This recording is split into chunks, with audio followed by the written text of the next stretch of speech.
Hello everyone, good evening, welcome, happy Monday, happy Le Mans Ultimate version 1.0 release week. Guys, it's there, 17 months of waiting, 17 months of feedback, 17 months of development, bug fixing, feature dropping, content creating, sweating months and weeks and days, and finally we're here. Tomorrow is, well, it's not the birthday, but it's actually going to be the birth of the final game. Version 1.0 is coming out tomorrow. And with that, guys, welcome to our special stream today. Today we're going to, and I quickly go into the wrong scene because I have El Plan printed for you on the screen so that whenever you are joining into the stream, you know what is going on. So, we're going to start off with a Mercedes LMGT3,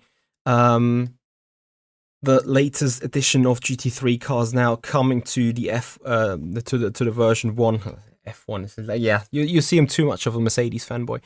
To the Le Mans Ultimate version 1.0, I want to say. We're going to take out the car at Spa, or at Le Mans, or at Qatar. I may, you know what? I may probably gonna put it in Qatar first. Anyway, we're then gonna check the changelog of the full F version 1.0. F to the brain, F in the chat, please.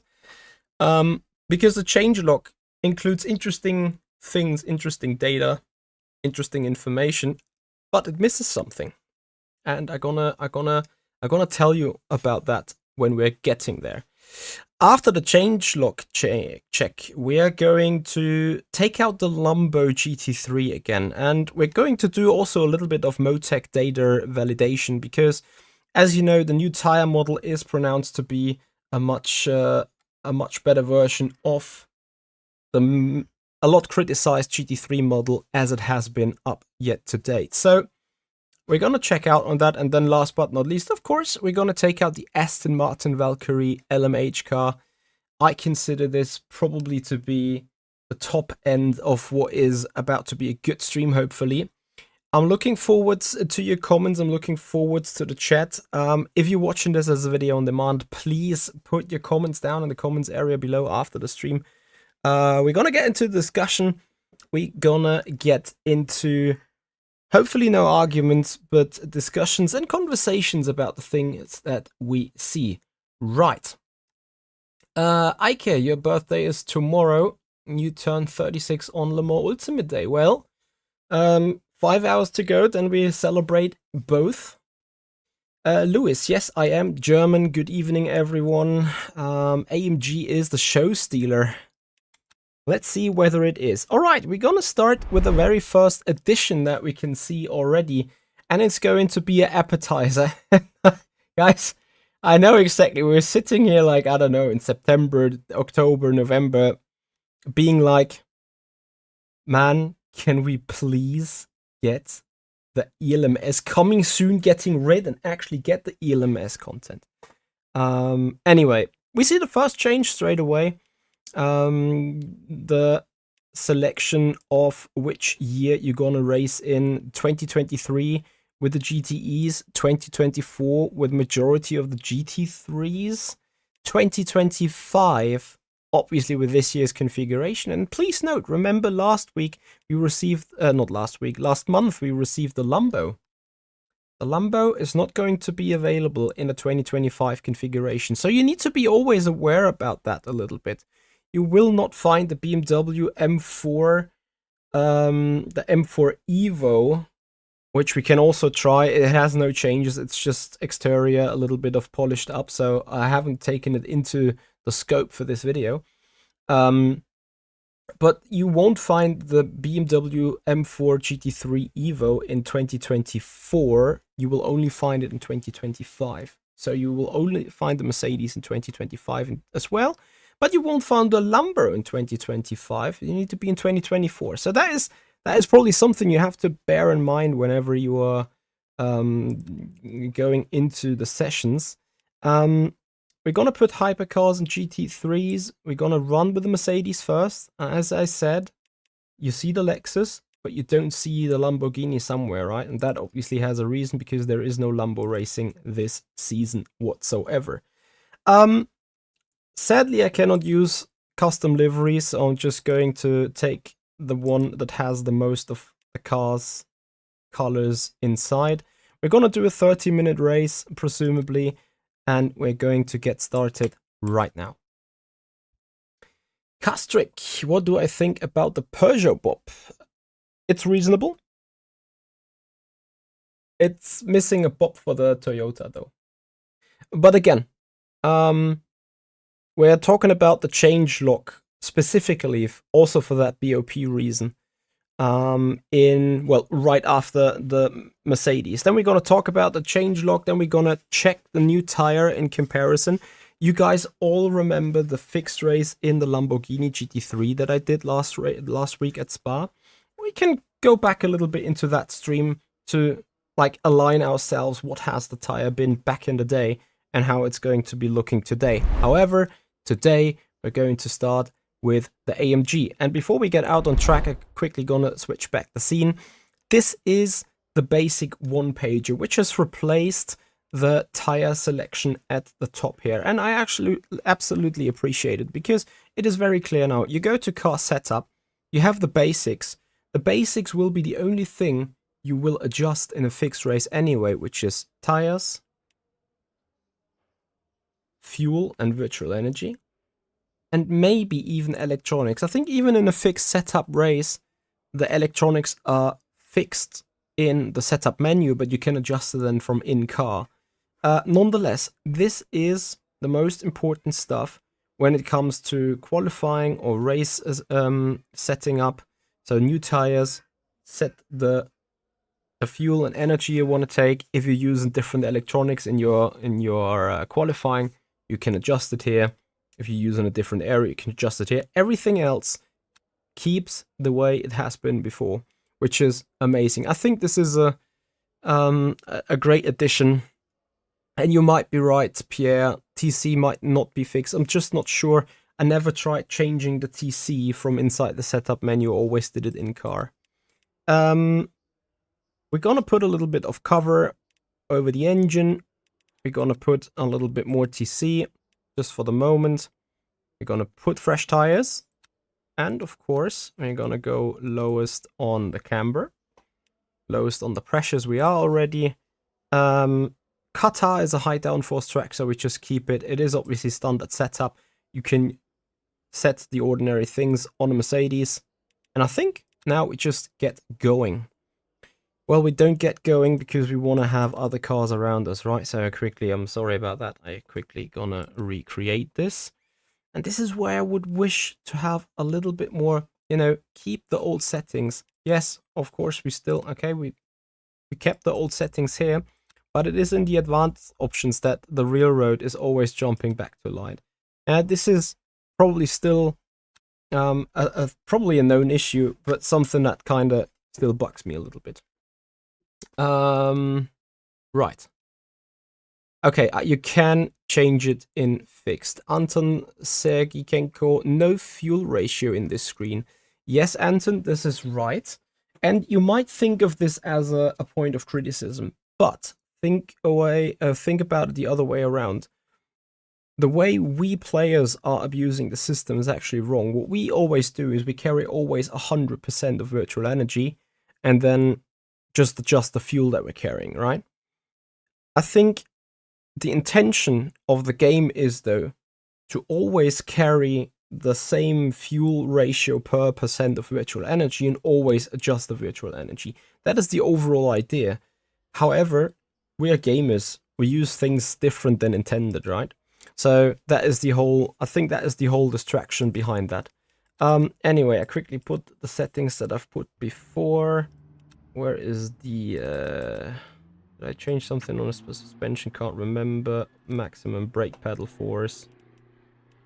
Brake duct blending here in millimeters, not in percentage. I like that. And then minimum camber. And with that, guys, we're gonna just get going. Welcome to live Mercedes AMG on Le Mans Ultimate.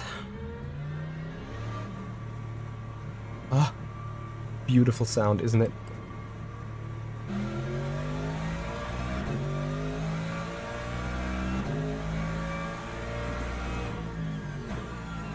So obviously cold tires straight away when we come out of the pits. We're going to speak about the tire later on a little bit, but for the time we are just going to try and heat them up a little bit, see how the Mercedes is driving.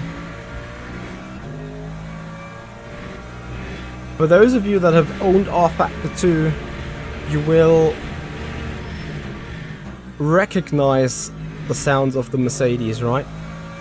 Apparently it hasn't changed over the years, especially since the Mercedes is still the same original GT3 that has been built by AMG in the first place. So it makes total sense, the sound still being somewhat similar. Why minimum camber? Because it appears to have worked the best previously, but seeing the notorious understeer right now from the car, I'm not sure whether it still works the best. Anyway, something else that is worth noting, obviously we're in the desert, we're in Qatar. We do have an air temperature of, wrong page, 18 degrees, a 32 degrees track temp. And yet it takes quite some while to warm up these tires, right? So I'm still at 45 degrees on the relevant tire layer, which means we're far away from the optimal grip temperature already. Driflish, thank you so much for your Prime subscription on the Twitch channel for 43 months in total. What a legend. Almost, well, more than 3.5 years of support. That is a crazy, crazy commitment. Driflish, thank you very much. Alright, now while we start our first lap, a little disclaimer. Some of you guys have seen me doing some practice for the VMS Pro Series. We're gonna stream the esport practice more often in the future. However, this will be an exclusive content for channel members or channel channel sponsors on YouTube, as well as Prime or Tier 1 or Tier X subscribers on the Twitch channel, as that shall be a goodie for those guys that are supporting us big time. That is just a notice. If you guys want to experience that, feel free to check out the YouTube membership, feel free to check out the YouTube subscribership, not the subscriber, the sponsorship, and the Twitch subscribership. I always get them mixed up. Okay, so how is the Mercedes feeling in the first place then? I would say it is pretty much understeery, which kind of makes sense because the Mercedes engine is sitting at the front, which makes it a rather heavy boat on the front, doesn't it? Kevin Astrolover, I would appreciate English as the language here in the chat. Hello there, Lewis, how are you doing? Thank you for joining as well. You hope they have reworked how much temperature gets in the tires. It was depressing not to be able to get any tire of the Lexus above 70 degrees unless you have a lava track temperature. Well, according to the changelog, there has been some changes made to that, as we are following here the BMW M4 LMGT3 Evo. Can quickly lose a word about the Evo ahead of us. The Evo is still the very same BMW M4 GT3 that we have seen all season long, for as long as we have it. The exterior changes, like the new mirrors, the new lights, shapes, is everything just cosmetic. The car itself is still physically identical to what we have run before. We're going to see that in the changelog as well. Right, 2015 is the very first lap time. Front left has 70 degrees in the corresponding layer. And we're now trying to go for that position here on the track, as we have a LMP2 car right behind us as well. You see that the front right is still a little bit cold. Oh, you don't want to try that. You want to try that? Oh, then go for it.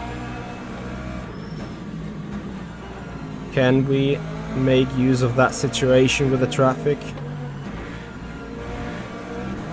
Oh, yeah, I may have understeered into him. So probably shame on me for that one. That disables us the lap because I've decided to go with the strict track limits. Copy, copy.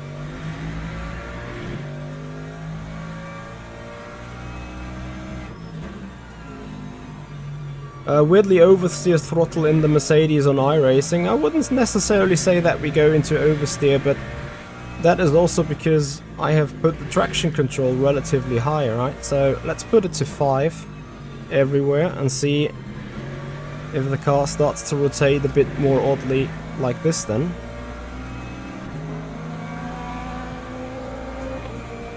As we let another LMP go. Drag the brake into the high-speed turns to get the rotation going on the car. Make sure to stay out of the ABS here. It is a lovely section. It is high speed, it needs high precision. Any small mistake and you immediately end up in one of these little gravel traps outside there. I think it's an amazing sector on this track for sure. Hey Simon, thank you for joining, having a good day. How about you? No, I don't have a verdict yet. We're just getting into the testing. We're on the Mercedes, and it's going to be a bit difficult to determine the exact changes on the tire model when driving a fresh car, right? However, what you can clearly say is, despite high-speed turns, did you see the stability of that Mercedes? The car didn't even try spinning on us. Yes, we spun with having a contact there with the LMP2, but generally speaking, I feel more front limited rather than having to take too much care about the rear not following the lines. And I think that's crazy good. It has been the biggest point of criticism on that GT3 tire that it randomly snaps, that it snaps too violently, and when it really snaps, the moment it snaps you would need to be already on the counter steering, and if you're not, you'd straight away die. Which is what gave us a hard time in the Lamborghini, remember, last week. And I'm pretty sure you guys remember that stream. Every time we went into Pujon, goodness me, we had to brace for impact. The Bomb Diggity, thank you for the follow, but we need a mega shout out to Samsoy rating us with 156. Hello and welcome everyone on our version 1.0 preview stream. I assume Samsoy has just finished on Le Mans Ultimate ? I hope you love the updates. Simon just finished dinner, great. Then now you have a coffee and some content to watch. Awesome. Any tips of the tire temp? It's always lower than the blue and nothing you can do about it. We will see. To be honest, right now, I'm the very same. And I'm also suffering on the front end a little bit. So we're going to have to do a change on this one, because as you guys undoubtedly have noticed, we need temperature to rotate the car. However, it's also worth and important to know that this temperature here on the left is the more important one, because it's the left hand side temperature in the MFD where you can read the numbers, which is giving you an idea what is the tire temperature that is being used for grip calculation.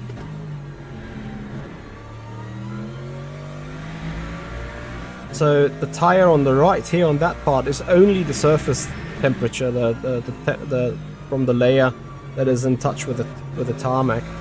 And as you know, going over the straight, not much friction going on the tires in the first place, apart from that little bit of acceleration force.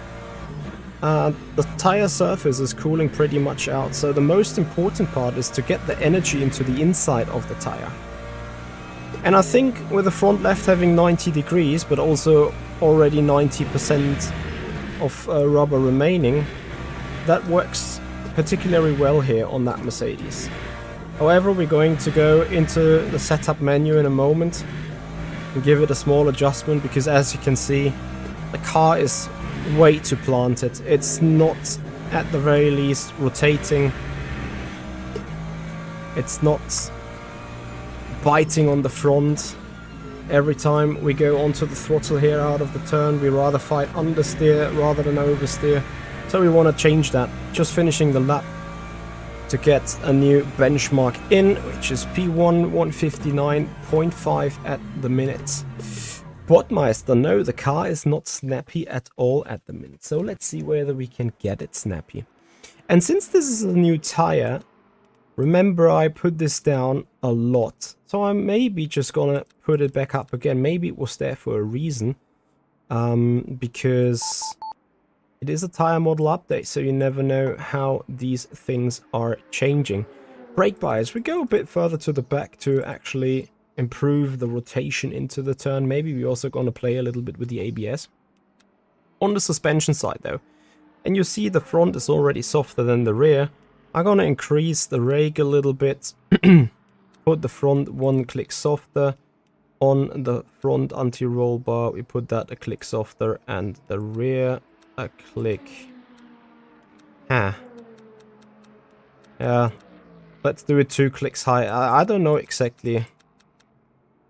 Soft.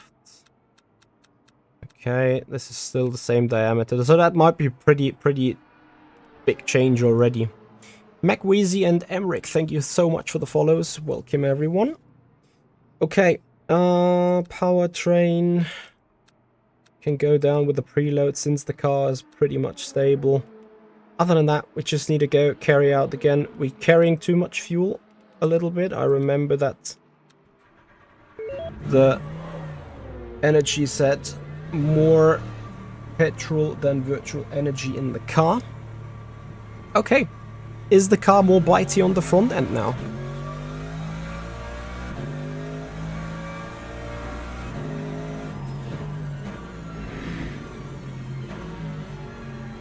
Obviously don't count this outing as being rotationary or not, because as you know, cold tires. And I think this is a true fact. The cold tires take a tad longer to heat up, as we will also find something in the changelog to that. And right now, the FFB is pretty sluggish. So that is also kind of making sense to me, because since the tires are not gripping a lot anyway, and remember we need lateral grip for the force feedback to carry out its calculation as in how it should work.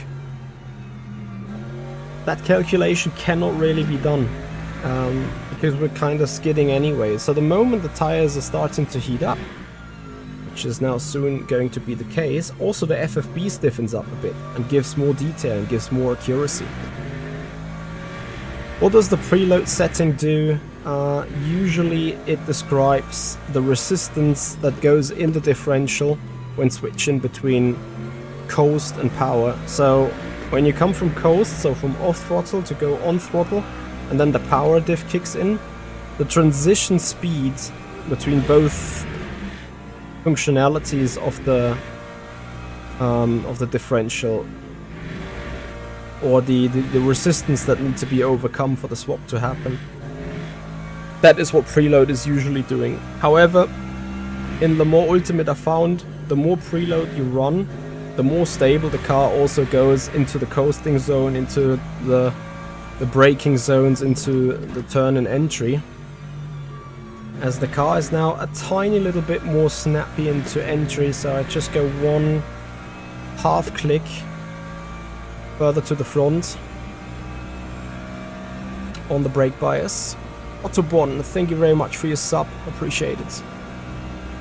This is the press server, yes, it is not the official Le Mans Ultimate branch, which will be updated tomorrow. So, first lap with the colder tires, you see it immediately on the Delta, and you see it also in the driving. It's not like I'm losing a lot of time from driving in itself. I'm pretty much on the limit, but the tire is simply not there, and that means no matter how much I can push, no matter how much I would now try to beat my Delta time, I won't get there.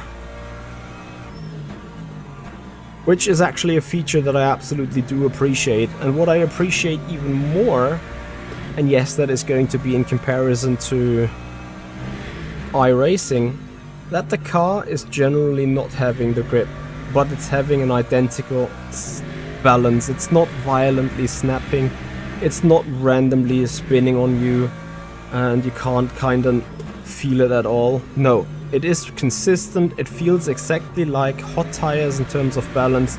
You just feel that there is no grip.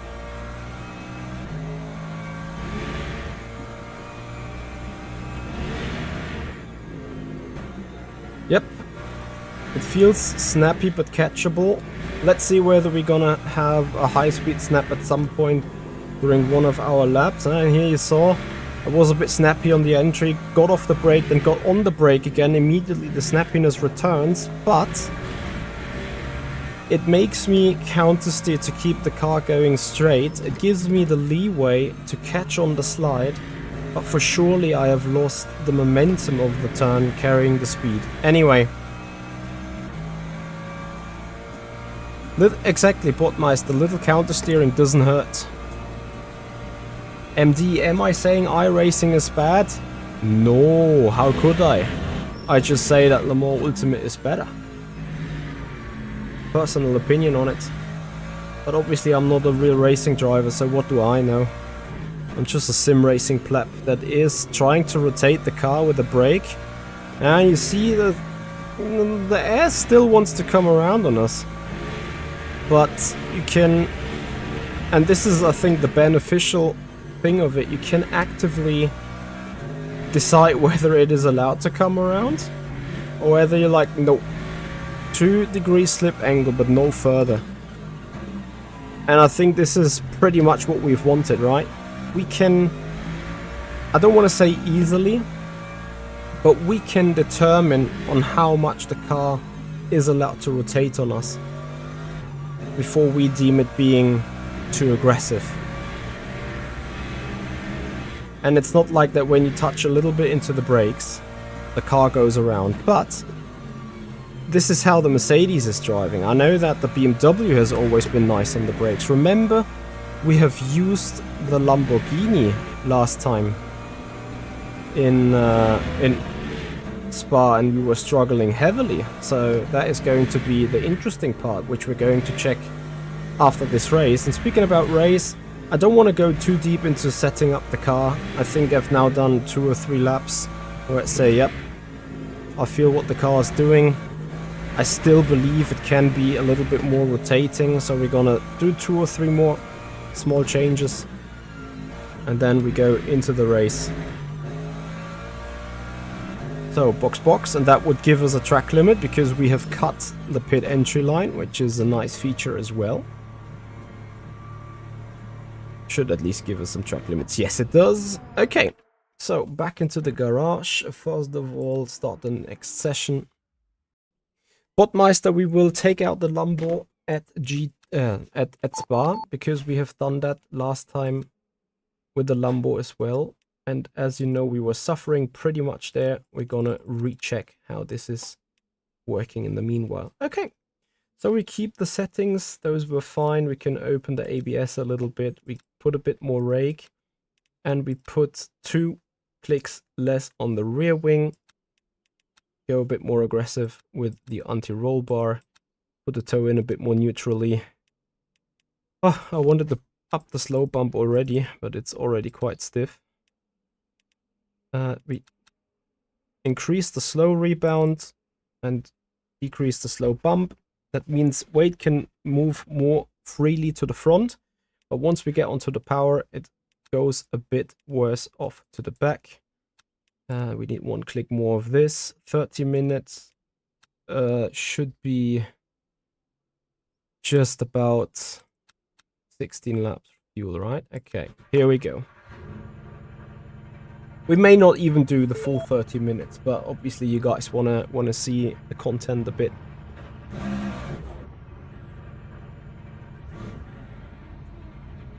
So, as you can see, a little bit of changes to the starting procedure, as in the cars starting further way back than before.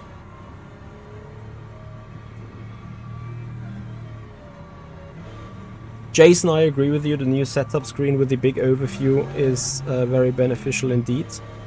Yeah, guys, I absolutely appreciate you guys being here. Thank you so much for sharing the time with us. Thank you so much for showing the interest in the stream.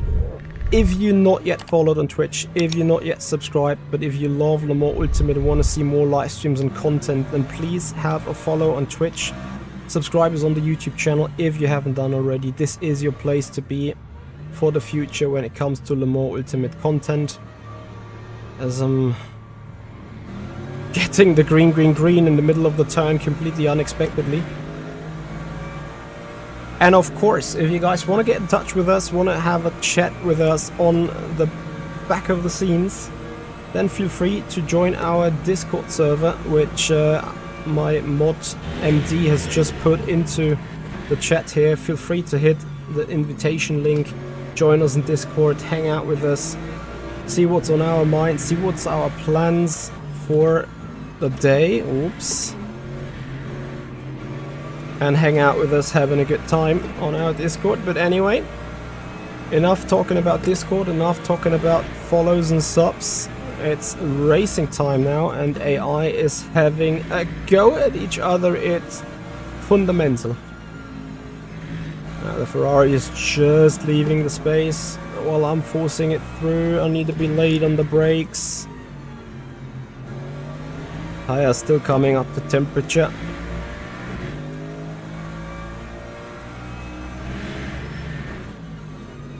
That is too slidey. Have to correct it.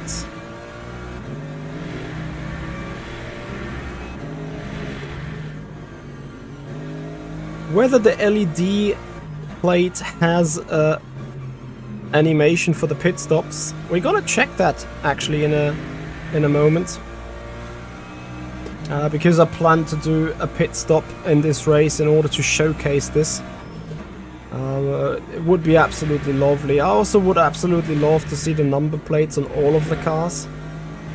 But again, it probably comes down to whether you run the 2023, 2024, 2025 regulation or car in order to see that. So, just giving the bonk. Therefore, yeah, having no overlap, and the AI is be like, if you don't have an overlap, you don't get the space. I have to say the Mercedes is dying on the throttle, which actually makes sense, right? Because that Mercedes is front engined, therefore the front is really heavy. And when you are pushing with the forces coming from the back, the weight's trying to go to the back as well. There is less weight on downforce on the front that can push the car down.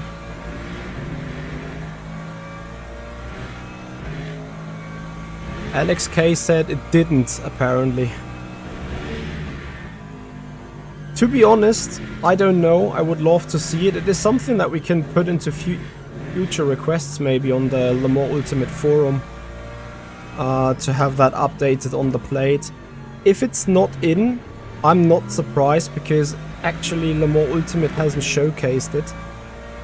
Which I would have expected that they do so, because that would be a fun feature to look at, right? However, I'm pretty sure this would be something not as relevant as game stability and so on, so it might come at a later point, perhaps, hopefully. Otherwise, as mentioned, we need to go to the forum, raise our voice, feeling like this is a feature that we want. Put in the upvotes. We've heard it in the video from Stephen Hood, or Stephen Hood, that they are watching the forums regularly, that they are looking at interesting things in terms of features they could bring on. So that is really where we should use our voice. And as you've seen, there was that moment where we almost lost the rear now. Much better. In the old tire model, this would have been an insta-death. Like, we would have probably not caught the car. At least we wouldn't be able to continue like this, right? So big kudos to that tire model so far. everything I've witnessed so far with that tire going on is a 100% step in the right direction. Also, this spin is a step into the right direction because I have been absolutely over it right now. And we're gonna see immediately on the tire, now the tires at the back have 90 degrees, the surface temperature is still high, so the core temperature will further increase and probably cause a little bit of stability issues now on that Mercedes.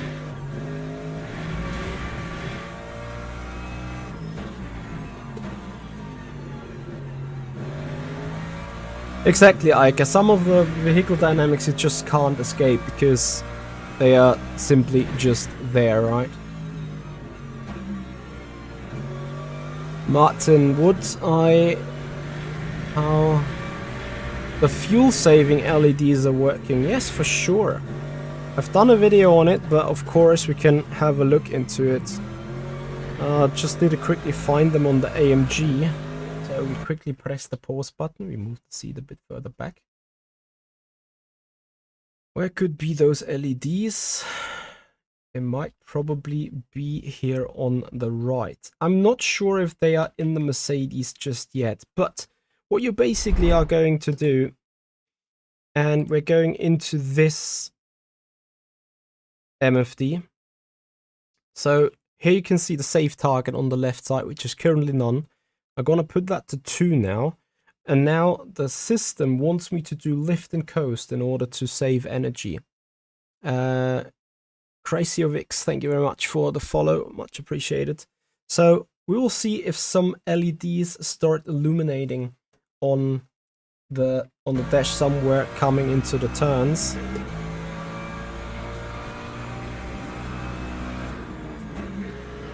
No, they are not. So I assume that is something that may not have been implemented yet in the Mercedes.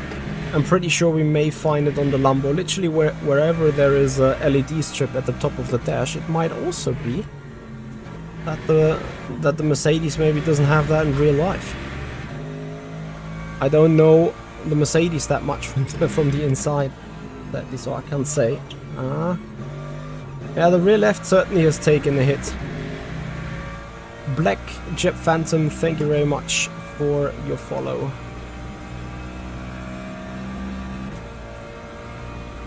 Yeah, DC, absolutely. They sound really, really different.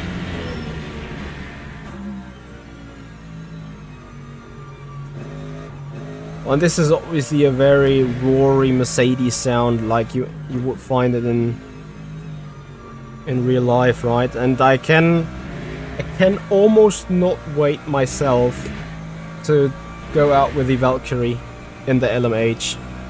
Goodness me, what kind of car sound that might be. Okay, so we're drifting a lot around, which means we're going to change something beyond just the streaming layout.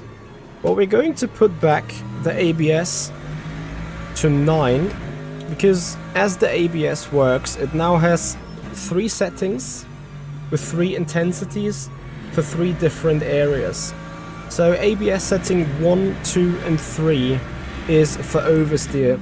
That means it makes sure that the front is not locking, whereas the rear has been relatively untouched. The settings 4, 5 and 6 is like looking at both tires or at both axes rather the same way, and then 7, 8, 9 is for understeer, which means it makes sure that the rear doesn't lock into the turns, which is why most of the players are having it set on 7, 8, 9, because people are rather scared of losing the rear into a braking zone, especially with a car being snappy. Let's see whether we see a lot of changes on this for the setup meta in the future. However, within those settings, so 1, 2 and 3, 4, 5 and 6 and 7, 8, 9, the lowest number is always the minimum torque interference, which means the ABS kicks in really late. 8 is balanced, or like the middle number is balanced, and means like it has a moderate cut in, And the highest value, so in this case running the 9, means ABS kicks in really, really early, which has the positive effect in this situation that it really saves the rear from spinning. The bad thing is it may hurt you a little bit on rotation, and especially since you don't want to run into ABS at all on rotation, it may actually limit your pace a little bit. However, ever since we put the car into ABS 9 now, you see that the car is generally much more stable, as we're driving both cars out of the way.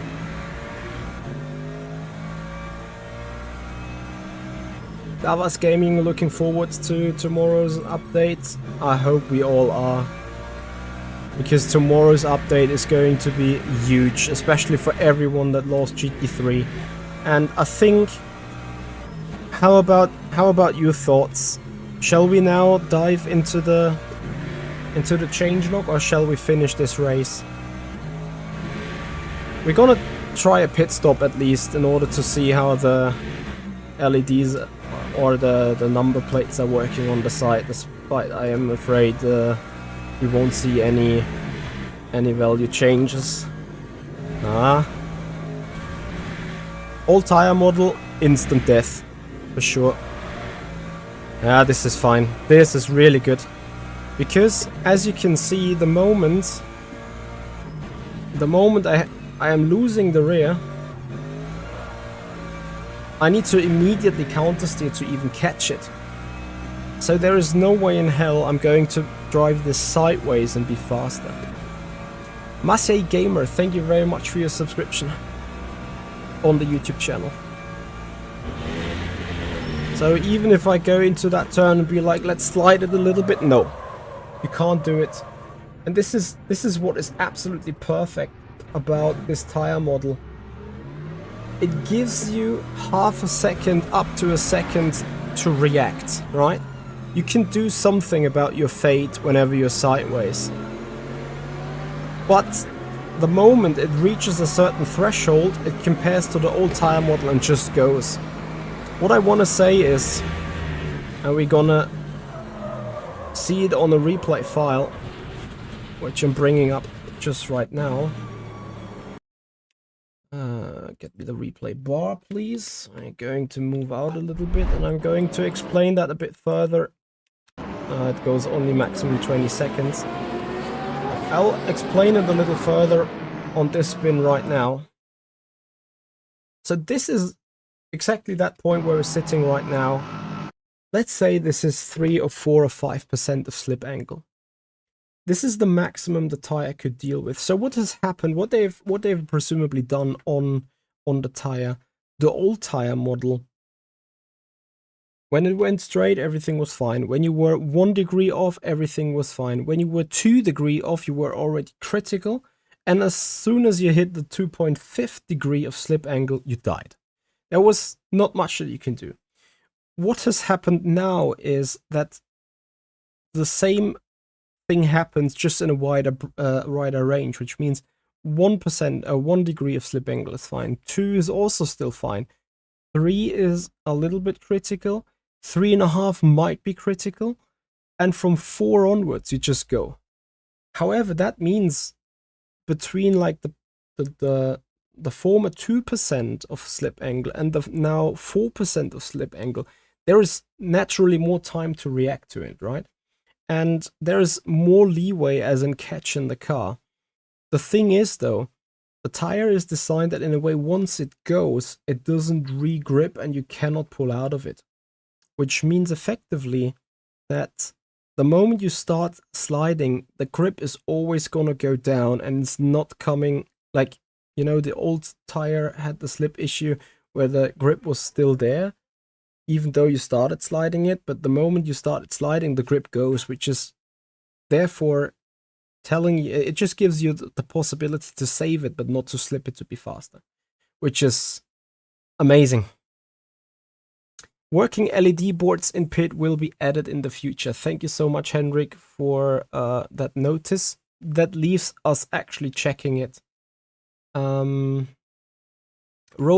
the game update for the public will drop tomorrow. I am on a presentation build, which I am thankfully allowed to use to bring this update a little nearer to you. On that note, shout out to MSG and Studio 397. Thank you for letting me have this opportunity and privilege. Right, and that I think, resuming control, that I think gets us to the point where we quit the main menu and talk about the changelog a little bit. The changelog, here we go. So, we all know the most important bits and pieces of this, right?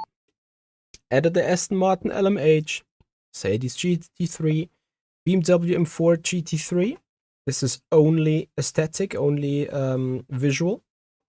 Added liveries, implemented new car setup screen, we already saw that. Added supports for the position displays used in 2025, not yet for the pit road. And this is the most important part, LMGT3 tire tweaks with heating and cooling improvements. Minor grip changes with temperature and lower exponential thermal degradation. So this kind of changelog update is the reworded phase of what I've just tried to explain to you in the last couple of minutes. Right. Custom liveries, some fixes there. DLC support, it's just renaming everything. There's no actual DLC for anymore. Like everything that was free content or free DLC is now being put into the base. Added a basic pop-up with advice for out-of-memory issues and crash report. This is especially for the players with lower PC specs. A little bit of gameplay. Apparently there were 2 issues where the safety car left the pits in the online race, which was creating some confusion. Some HUD adjustments. We already saw the LMGT3 class category being green now. Hidden unused tabs in the MFD and watch screen. That's fine as well. Limited tire rules. Race control. Race start. Adjustments. This was a thing that has been bugged by the community a lot. Fixed incorrect driver and safety ratings being displayed on event registration. That's fixed now. Replay, setup and profiles. But I think we're gonna go further down to the more interesting stuff. Track updates. Update helicopter color scheme. Updated digital blue flag materials. So that means all the objects out of the cockpit, out of the helicopter view, the TV view, and so on, is looking better now. Some very interesting change on the Spa circuit. Lecombe's second apex curb being too high.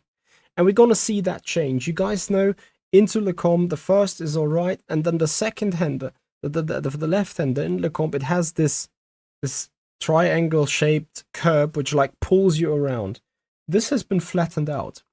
And it's easily to be visible, and we're gonna see in a moment. Interlagos fixed some track limit issues. They fixed Circuit of the Americas script files. Fuji start finish gantry, smoothing issue, some mesh optimizations. Car updates though. Car updates are the interesting part.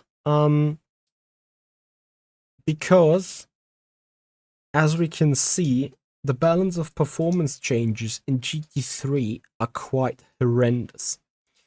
We have literally everything. The Aston Martin, as I was looking at, is like, how the hell did they get to the numbers? But apparently they have the data. Sebring +3, Portimao +8, Spa -10, but then Le Mans +13. I was like, huh? This is characteristically both as low downforce and so on. Interlagos +22 and so on. Very, very interesting stuff. So then on the GT3, and I said this a couple of times, added the BMW M4 Evo 2025 as a visual version of the car, so no physics difference. Alpine got added pit lights, nothing else. And the bob has changed dramatically on the GT3 side, and you guys can go through the release notes yourself later on. I've noted them down in the video description on the YouTube channel. I've put the link there. The interesting part, though, on the hypercars, the only hypercar to receive a balance of performance is the Peugeot with a wing, the 2024. That one that was so OP yesterday in Spa. 50 kilograms at all track. Take that. Makes the Toyota and the Isotta to be the absolute OP cars right now in the hypercar category. I don't know, the Porsche, everyone was saying the Porsche is so bad, but then I look at the Bob and it's like Sebring plus 25, Portimao plus 35, Spa plus 30, Le Mans plus 28, Fuji 25, Bahrain 35, Circuit of the Americas 37. It's like, if that car was good, it's now not good at all anymore.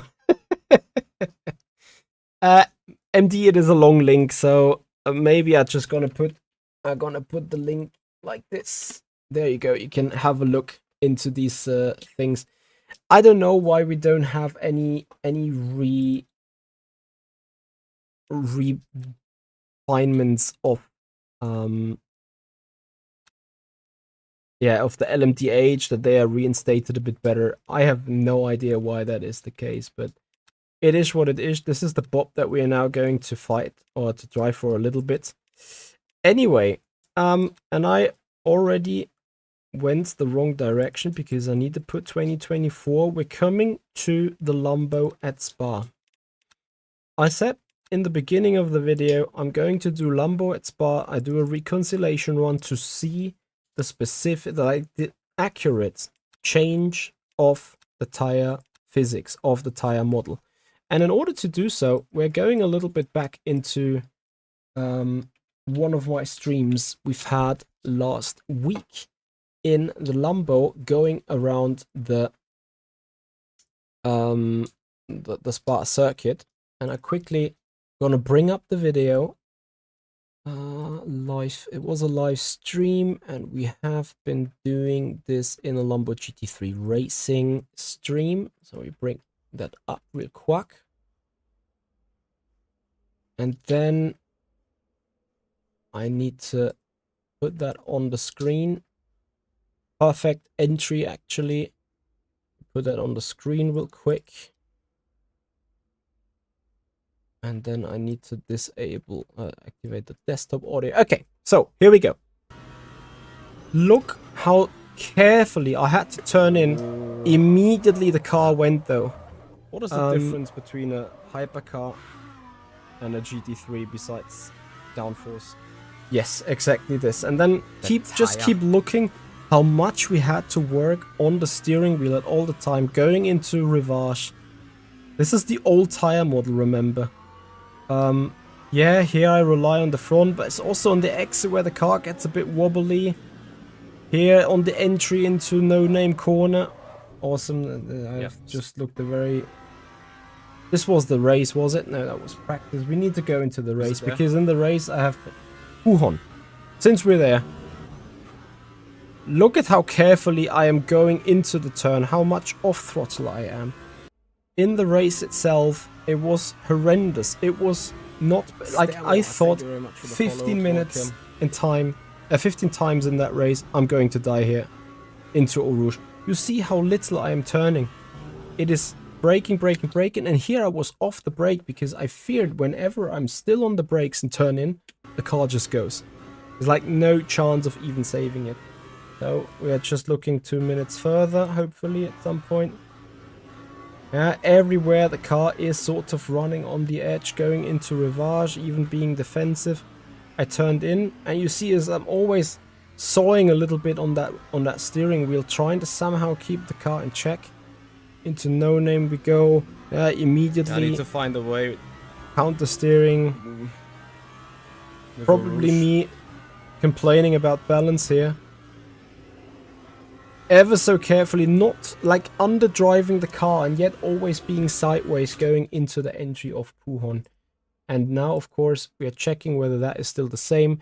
It was a fixed setup race, so I assume we have to go out with the standard setup, as this is what usually would be the fixed. And then we just see how the Lambo is behaving right now. Obviously cold tires on the first lap.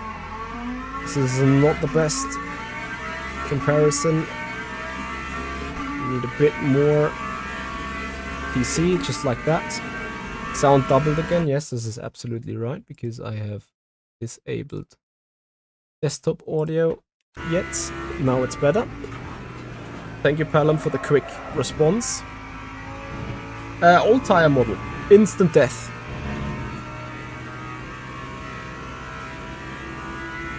Exactly, Ike. The transition from a crossover from slip to death has been literally 0. And this should now be way improved. I'm still on the very low brake bias. And I remember for the race, actually, I put it to 48.0 to actually survive. I'm just going to do it here the same. And you give me maybe 1 or 2 laps to warm up the tire. Obviously, the Lambo drives in a very different way than the Mercedes. So it is about now where we're going to see how the tire model is being different. But I think you can already see the difference, even though attacking and even though being quite massively in a swing into Pujon, the car was catchable. The car was still being able to be caught. A little bit of neutral steering. Apparently, you have to admit that a slip angle might be introducible again. But this is what I explained back then with the Mercedes already. It's not beneficial to have the slip angle, right?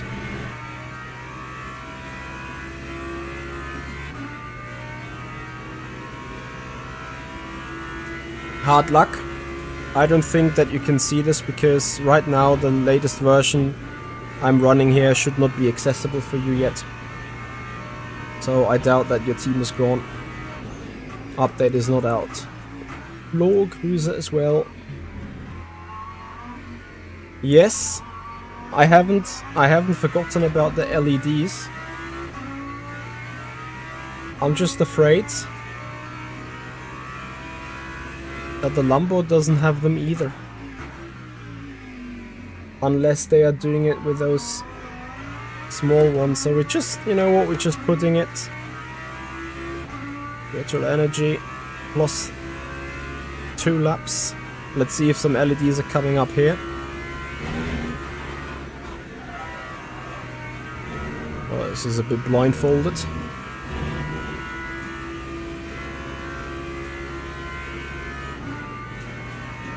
Yeah, it should be in every car, but I can't see it here. Ah, the blue ones. Have you seen? The blue ones that appeared on the dash.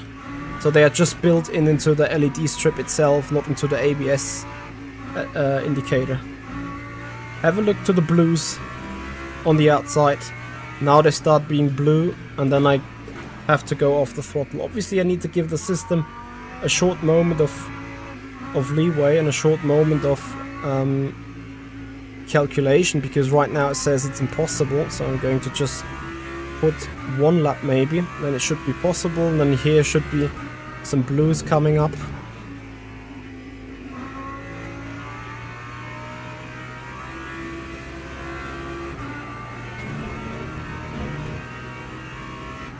There are the blues. Here we have the brakes. This is how the fuel saving LEDs are working. Dennis Lind, thank you very much for your raid with a party of 157. Welcome everyone to our part of the brief you stream. I hope you had a good time on Le Mans Ultimate, I assume. What is your take on the new tires? Bigureidu, yes, absolutely. Thank you very much for your raid, buddy. Thank you everyone for the new follows. Welcome to the stream. So watch the... Actually, I can quickly pause this, and because we're sitting in the right spot. Watch on that, and this LEDs. They will turn blue in a moment when I'm coming towards the Michelin board, And that is the indication for me, now it's time to start lifting off the throttle in order to do the mileage, right? There it is. And then I hit the brakes the moment they turn off. I don't think it's the intended way to do so. Someone once told me that you want to get ready for lifting, and as soon as the lights turn off, you start the lifting process. But I found it more accurate to start lifting whenever they turn off and go onto the brakes hard when they turn on, and when they turn off I go hard onto the brakes. This way I absolutely been able to have consistent braking and stuff. I can show you the same going into Le Com from the actual onboard. It is the both outer located LEDs that are now green and now off. And when they start getting blue about now, I lift off, and when they turn off, I hit the brakes and then be perfectly fine into the turn. This is how they are actively trying to save you the fuel. The moment I turn this on 2 laps, it's going to be a bit more critical, and then the system might actually not work, because if the system thinks you can't extend that much anyway without being so slow that it's not beneficial, it doesn't bring out the blue LEDs.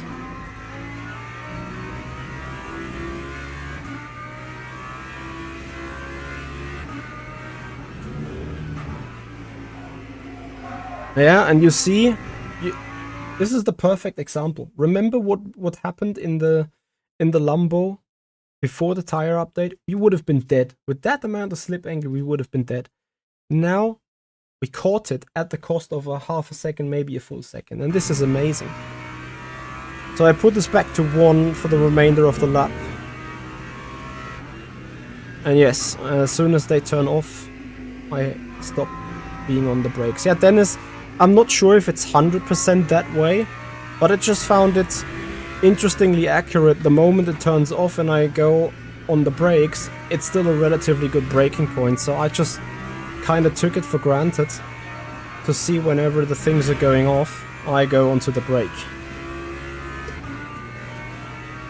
Sharon, thank you so much for that number. It's an incredible stream, guys. I'm really grateful for everyone hanging around right now, and I hope I can give you the value added. Okay, one last time. Here comes the blue. Off the blue, onto the brakes. And apparently we could have been a little bit later on the brakes here, right? But generally, it gives you a 95% accurate idea where your braking point is. Maybe one more time. 1, 2, 3, 4, and the brakes. Okay, back to the actual content, back to flat out driving and tire model analyzation. Anakin, it does that automatically when you are, as I'm saving the car, on the fuel tab. You can set the safe target. You see in the safe target is none. I need to set that to 1 to like up to 5 laps. It should go. Well, it doesn't go higher than 3 because it's now not possible anymore. But that is all you need to set, and then the LEDs are starting automatically. Right, let's go into the Lambo finally with the driving. We're gonna have a look at the tires. A little bit more slip on the back. Yeah, you see I slightly introduce an eSport light, so to say, but I make sure it never exceeded 2 or 3 degrees of slip angle, which I think compared to real life is an acceptable option. You still need to be careful into Pujon, that's good, but it's not like that Pujon is an instant death if you get it wrong, right? Same going into Piff Path, the car actually doing really nicely what I wanted to do. Yeah, here a little bit too much rotation introduced, and then I'm having a hard time actually fighting the slides and making it go the right way. Trager, thank you very much for your follow on the Twitch channel. And with that, guys, I say thank you for 8,305 followers on Twitch. We have reached a new milestone. Thank you for your support. Much, much appreciated. And guys, if you're on it, 25 subs to go for 13,400 on the YouTube channel. I would absolutely appreciate your support. So if you love the stream, if you appreciate the deep insight into the update, into Le Mans Ultimate, please have a follow on Twitch, subscribe us on the YouTube channel, and give the video a thumbs up. As we're now going for a little bit of a push lap. Beautiful car balance into turn 1.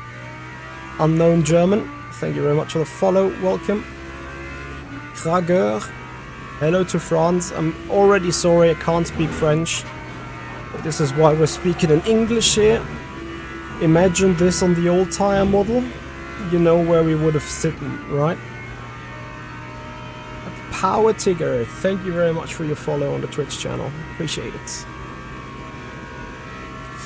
Are the new tires coming to the GTE too? I would assume so. I'm not sure though.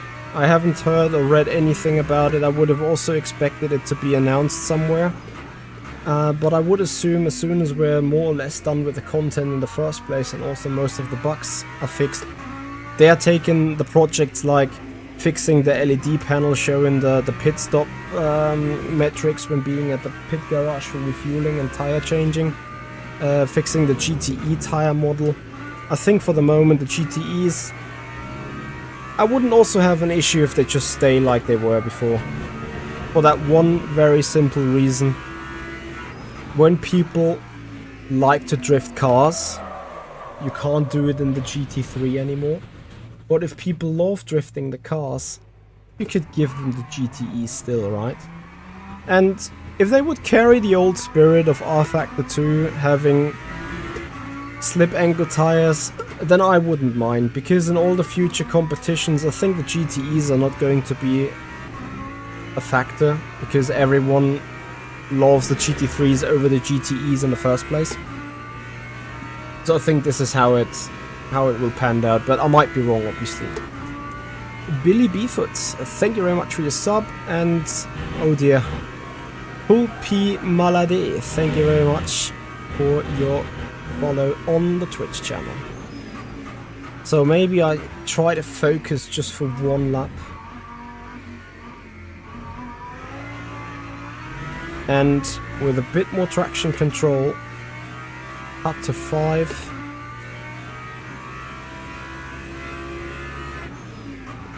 Maybe we also get the rear tire temp a bit down, car a bit more stable.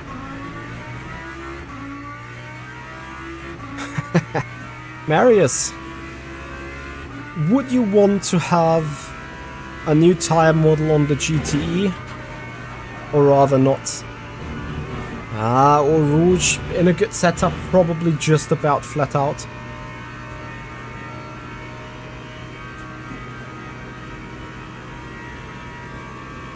I do think the Mercedes is going to be a good choice for online racing. I mean, we can do the comparison, right? We can now run the Lambo here real quick.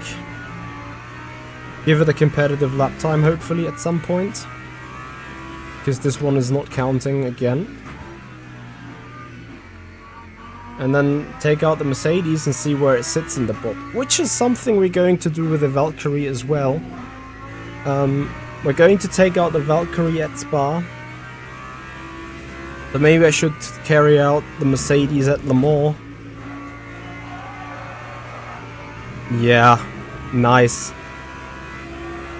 Perfect. Perfect. Perfect. Perfect.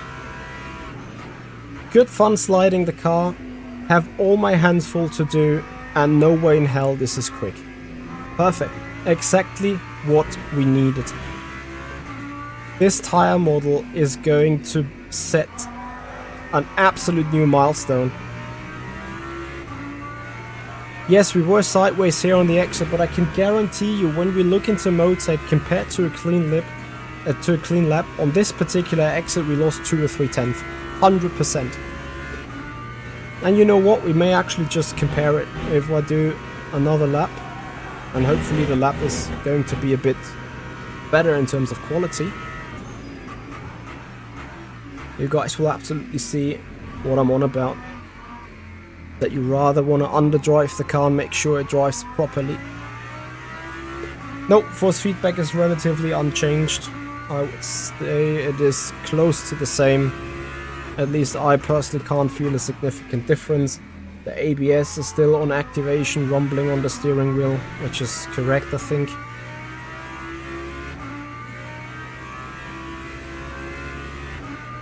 Wanted Maniac, if I did that in AMS2...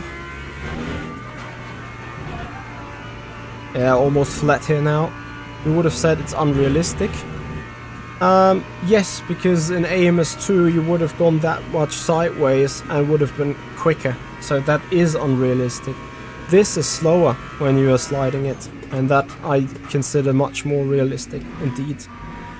So even despite the car wants to bite, I want to try keeping it in check, to not even let it get into that position of a strong slip angle, right? And after the lap we're gonna have a quick look into the Motec.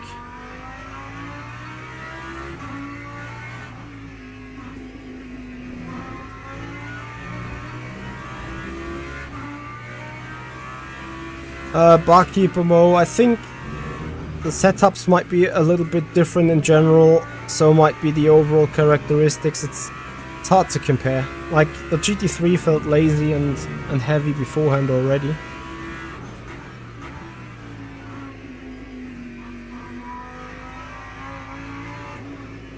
So let's keep the car straight, let's keep it in check.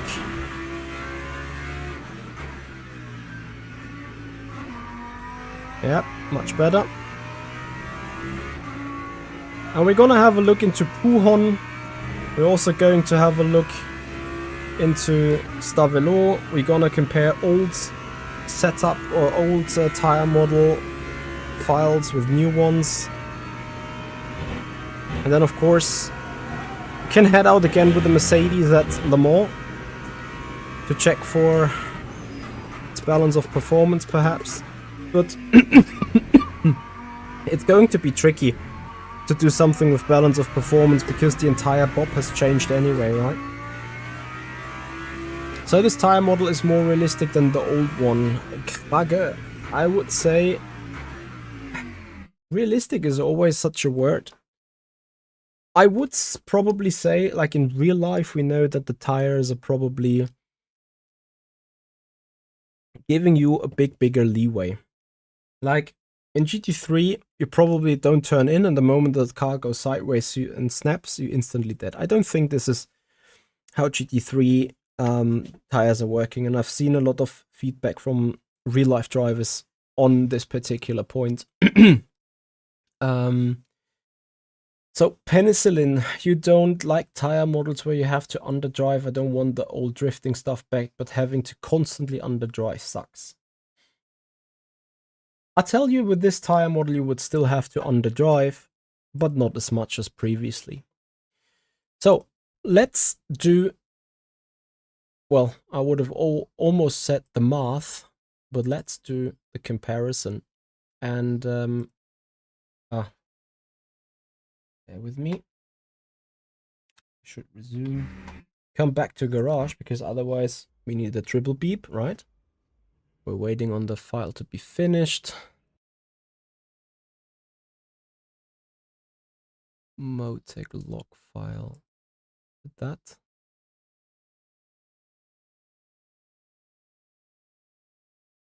Oh, it still gets written. There you go. Now it's finished. We open it up. And of course, I'm going to bring this into your view. Here we go. So we are comparing the last two laps, which the second of them has been quicker. And I say thank you so much for 66 Racing Pascal for your Prime subscriptionship on the Twitch channel. That will enable you to watch future esport testing streams. Okay, we are coming to the general driving inputs. Put the variants up, and we are going to talk about Pujon, where we had a massive moment. and also the exit of Stavelo, right? So Pujon, we had a big moment there in the lap before, and you can really see it. It is down in Pujon. Here you see the mega slide. We are in the first part of the corner. Remember, the bad lap is I should probably put it the other way around. The good lap is the colored inputs. The bad lap is the white inputs. And you see, we are carrying a bit more brake into the turn. Here is the massive counter steer that we do. We're trying to catch it somewhat with the throttle. However, you also have to say that we are pretty much power sliding the car all the way through the entry bits. And it's here where we gain a little bit of time. Obviously, the initial sideways is faster, but then it's the momentum where we lose out. So we are changing from being 2/10 down in Pujon, despite the massive slide, not having the massive slide, therefore not having the massive rotation, yet gaining a lot of time here. 1.5 tenths in total. So 50 thousandths during the actual slide, and then from having the better momentum, having the better rotation, another 1.5 tenths. So that is the first corner, and then obviously we need to have a look into Stavelo on the exit. And I think there you see an almost more significant change. It is the very same thing. So we come out of Piff Puff slightly being faster. And then we slide in the old lap. You can see here counter steering on the white on the white telemetry. So while being sideways, we go faster by tenth and a half. However, in the more stable condition, we are earlier on the throttle, we are controlled, we are just taking the momentum. Here you also see the RPM go up and then go down, as this is where the traction control is kicking in. And then you see on the exit, we just have the faster speed. So it's the slide that will cost us way more speed. And just from here, like, yes, through the slide itself, we made up 2 tenths. But by the time we get to the, like, not just to the entry point of the second part of Stavelo, we are even half a tenth up compared to before going into the turn. So this is a clear indication, yes, sliding is possible. Yes, it might not necessarily be much slower. But, and this is the key fact, it's not faster. And this is exactly what we wanted. Exactly what we needed, exactly what we wished.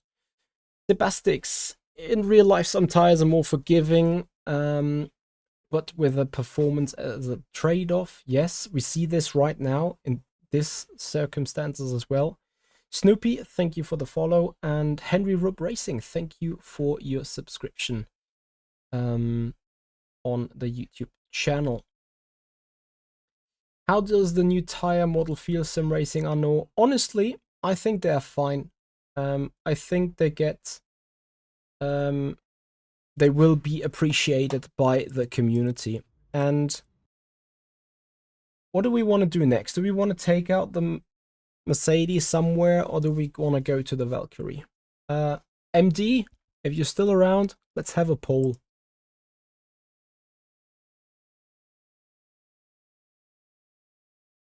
Jason Murphy, thank you so much for your second month for being an Emoji Access member.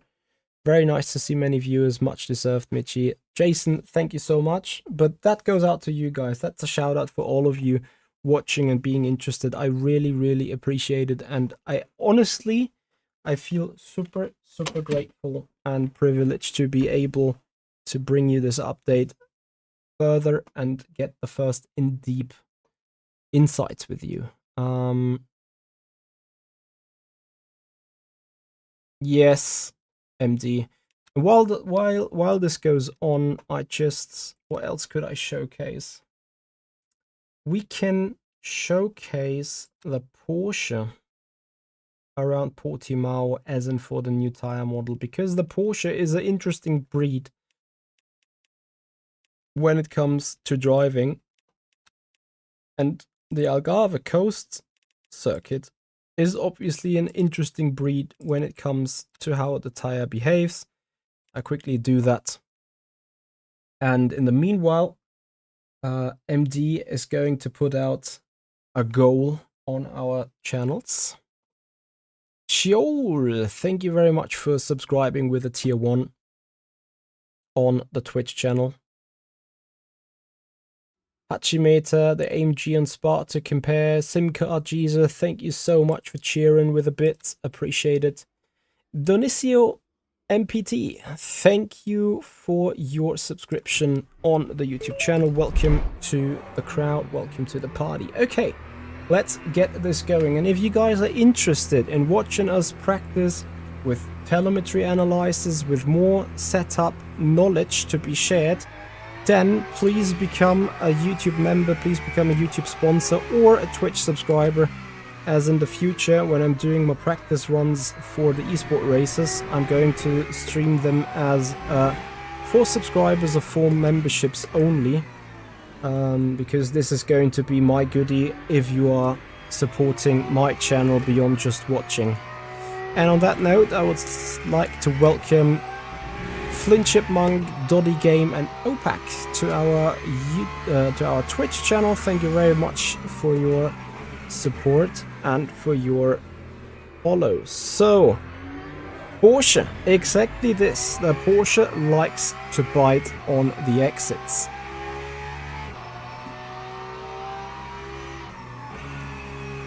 Nicolas Cage B's the Ferrari has hardly been driven, but if you've seen yesterday's VMS Pro Series, you saw Luke Whitehead in the Ferrari 8/10 ahead of P2, and P2 being like 3/10 ahead of P8 or so.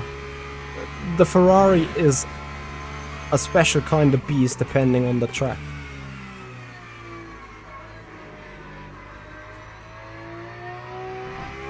Unknown Gear, yes, of course, I do stream the esport races as well. Those streams will be accessible for everyone. Yesterday we had the VMS Pro Series stream. In the future we will have other esports streams here, of course. This is what we do.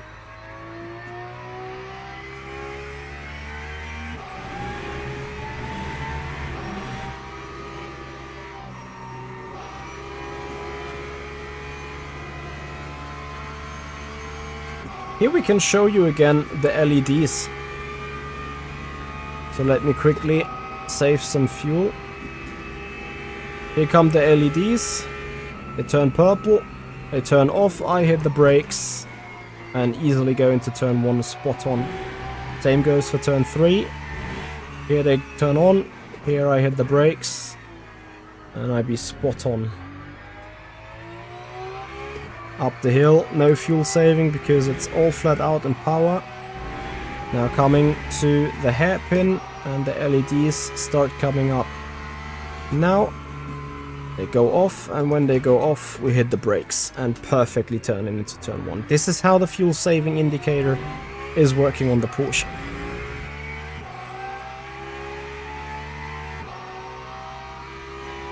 So MD has set up the poll. You guys gonna have 5 minutes. MD, you have done the same on the Twitch channel? Yes, amazing. MD will note me about the result in 5 minutes. In the meanwhile, we're driving more with the Porsche, further showing you how great this new tire model is. I would say fuel only for the purple lights.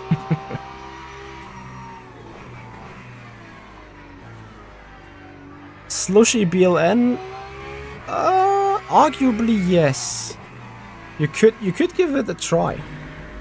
You could possibly give it a try.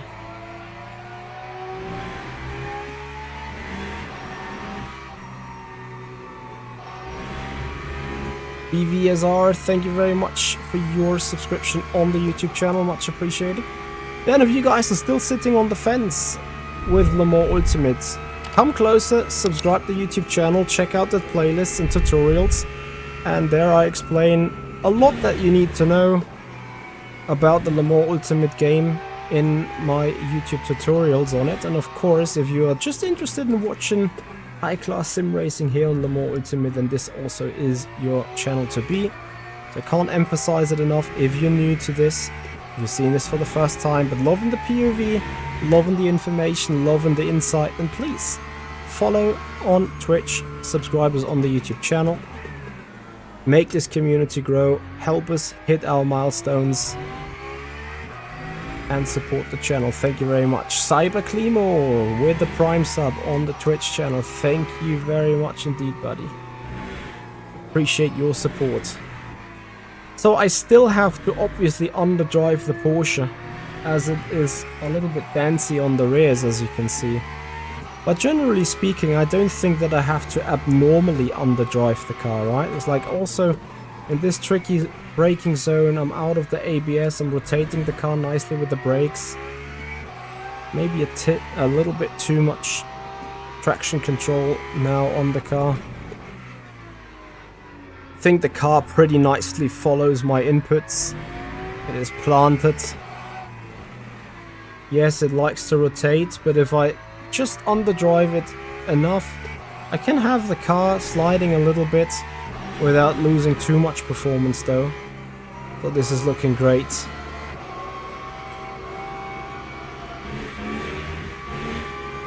Niko Dragovic tire update is just for the LMGT3.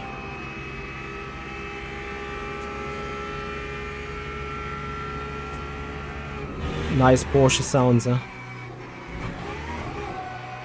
Coming back on the question whether the purple LEDs are worth for the braking points, I would say only when saving the fuel. So it gives you a rough idea where you want to brake, as of course when you are learning the track. But remember, if I go LEDs flat out send and just brake now when they are turning off, I may not make the corner as intended, right? So bear this in mind. That you obviously have to make up for a faster approaching speed when not coasting into the turn, right?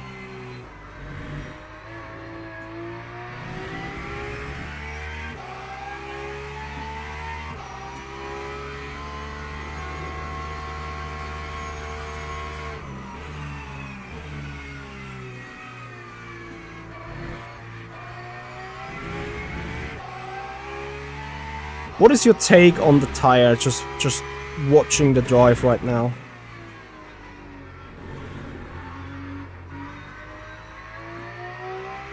I have to admit, if anything, the tire model perhaps may favor front to mid-engine cars, not so much rear-engine cars.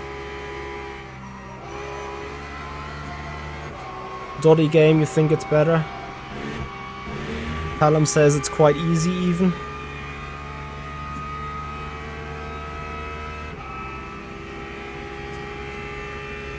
Hachimitter, yes, it is for sure more forgiving. Should probably also try putting the... Oh, what is this brake bias for a Porsche?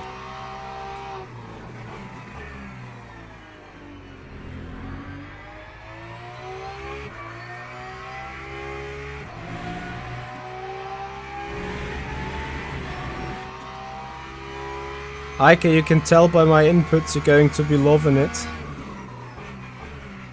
Sounds awesome to me.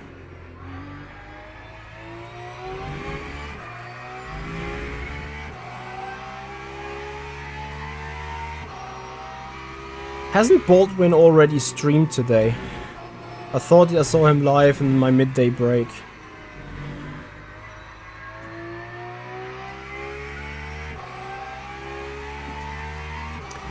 I think it is safe to say that the update 5 tires, they were a big step into the right direction, but maybe it was a bit overdone, right? I think we can actually agree on that. Ike, what did he say on the tires? I'm pretty sure you've had a watch on him.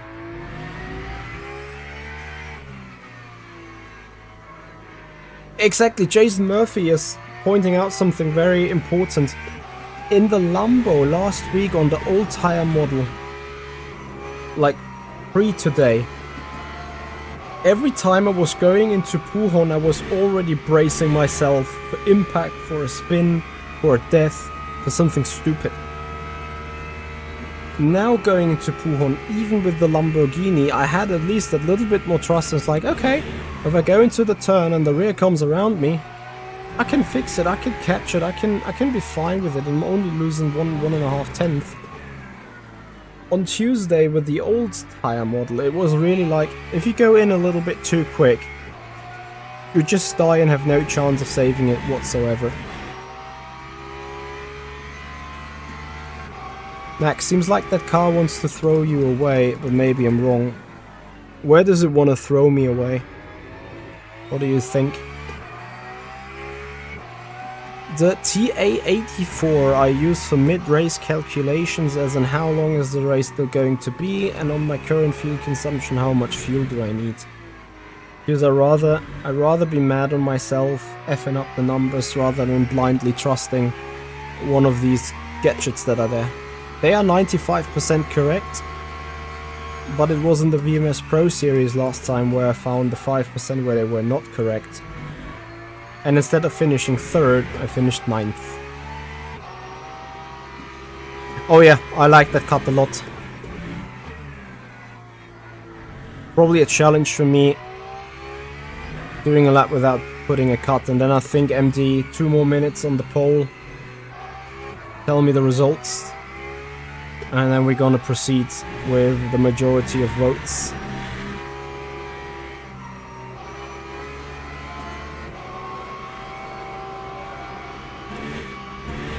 Marvin, hello there. Thank you for joining.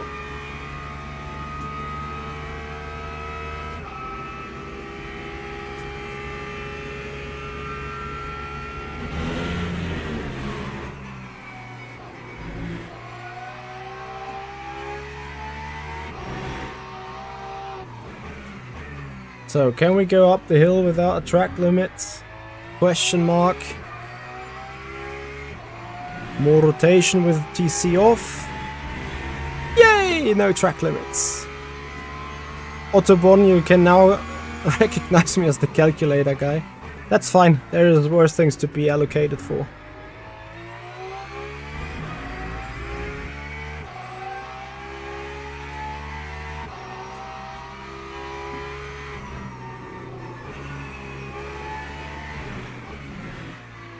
You can certainly feel the weight of the car for sure, and it transmits very nice into ABS. You know exactly what the car's doing. Feels very natural. The steering feels heavy, but the moment like you turn in and you're about to lose it on the rear end, you feel like that the steering wheel stiffens up to the one side but loosens up to the other side. Ah, still track limits. Unlucky.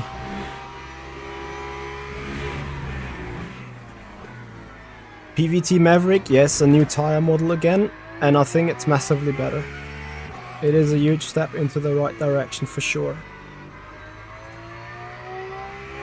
We can put ABS 6 just... it is ABS 6.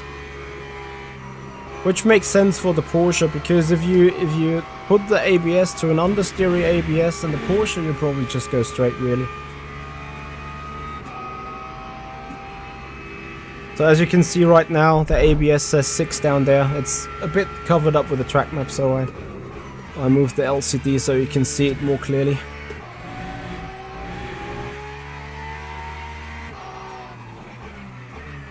Okay. MD, how are we looking on the votes?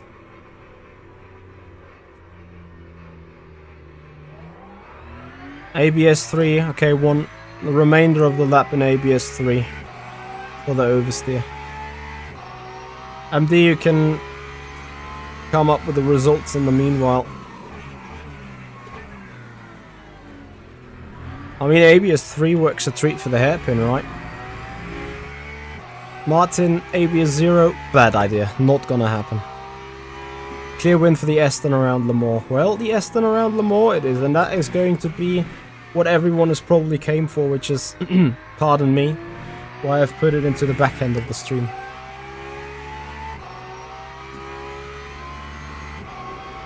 Okay, 1 lap ABS off after this, okay? I do you the favor. So, as you can see, the rear end much more twitchy already on ABS 3. And then we're gonna put ABS off. And then we take off to Le Mans with the Valkyrie.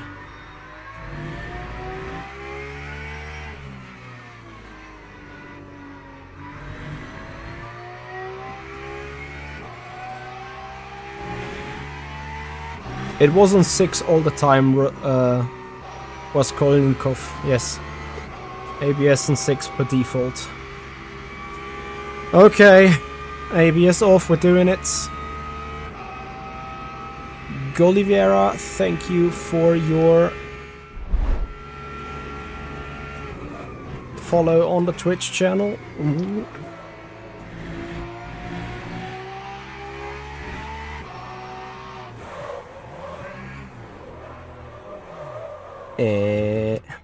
Yeah, ABS off, they said. It's fine, they said.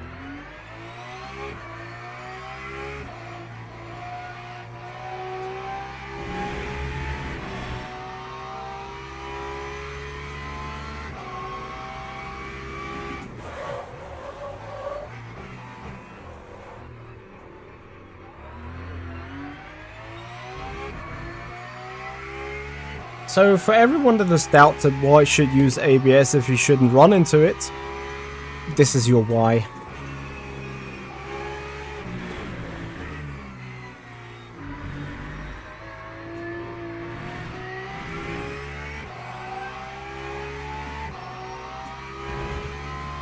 Tire manufacturers absolutely love ABS off. They'd be like, oh, could you put in ABS, otherwise you use too much tires. Perfect. The slide came, and it was a feel that if you don't do something, something bad will happen. And it also makes you feel that you cannot maintain the slide. If I would be able to be like, you know, I'd slap it in and just keep neutral steering and could maintain the slide, then a slide and a slip would be faster like it is right now on the hypercars. But not in the GT3s, not on the new tire. A big praise to Studio 397. I think they have nailed it until we find out that they didn't, because something else is going on with the tire. But like, hands off. First touching default setups, I don't find anything wrong with it. Have you found anything wrong with it? I'm interested. Put it down in the comments area below, put it into the chat. I didn't find anything where I'd be saying, it is acceptable, but the tire really shouldn't do this. I haven't found anything. And I think this is a great sign, isn't it? Okay. Le Mans. Hypercar. Aston Martin. WEC livery. Opponents. 15. I give it 30 minutes of practice, 45 minutes of race. Do we want to have rain? Or do we skip the rain? You know what? A little bit of monsoon in the middle is never spoil the party, right? Overcast and storm. You're gonna put minimum temperature for that too. 100% rain chance. This is gonna be nuts. Raskolnikov, the Lambo has still been edgy and twitchy in Spa, but it has not been plain dangerous.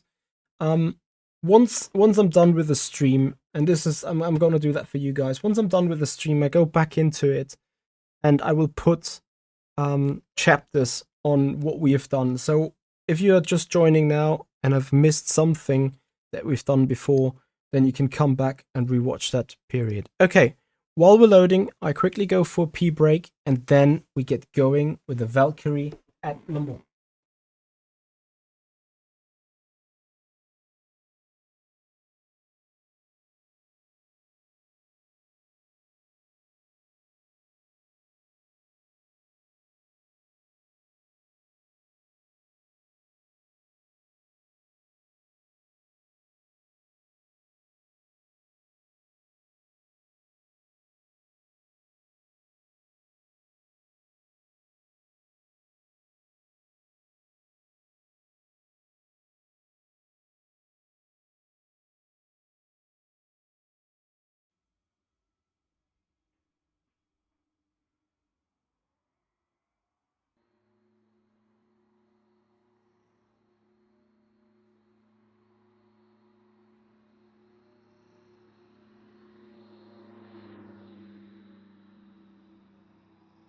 Right, guys, here we are in the Hypercar, in the Aston Martin Valkyrie. Quickly gonna check the fuel gain at 111.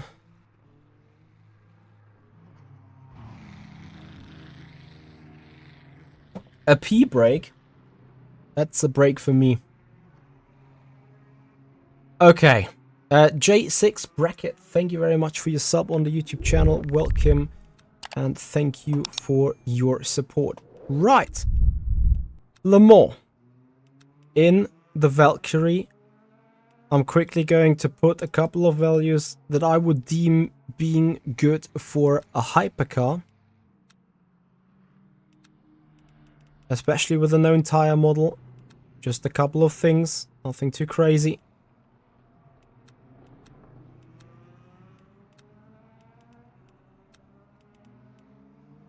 Alright.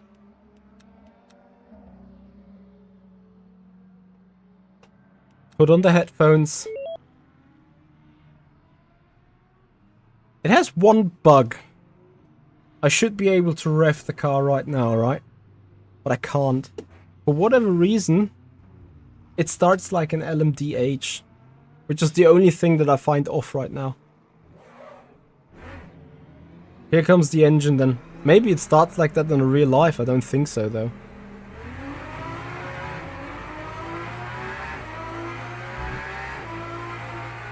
Ah,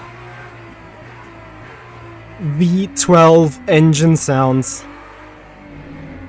And because we haven't seen it enough and this car is perfect for doing so, on the outlap I put +1 lap so you guys can see the LEDs coming up on those beautiful strips left and right. Horizontal line, vertical line.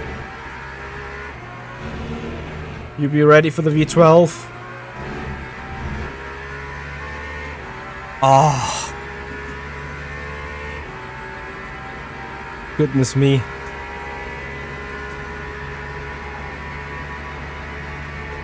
I would be offering a VR outing in the Valkyrie after we've done the things that I want to do here.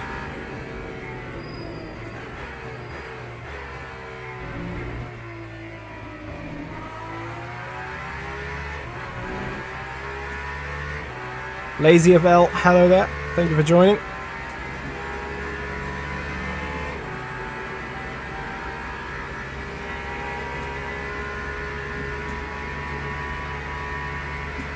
Beautiful.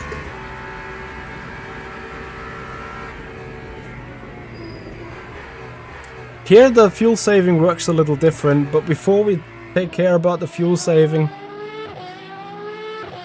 Oh, is this the best sound in sim racing? Beautiful. My absolute favorite camera.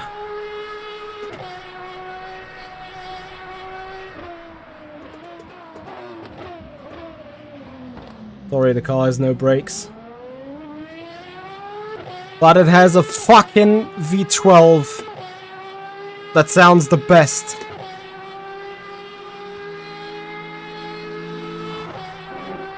Isn't that beautiful? Isn't that beautiful? This is how F1 should sound. Awesome. Simply awesome. Here come the LEDs, and here come the brake. Different than in other cars, the LEDs here, they start from bottom and then they go to the mid. Too much braking balance at the front.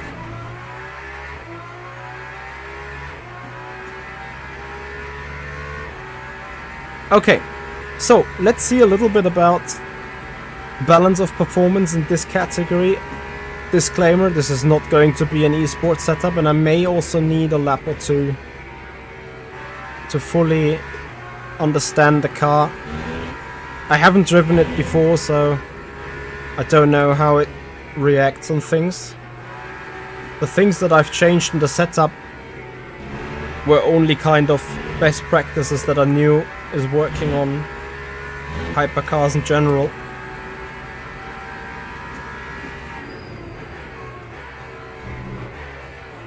Ooh. It's bitey. FFB feels a bit odd though, like good at the beginning, but this might have to do with my machine currently being a bit on its limits.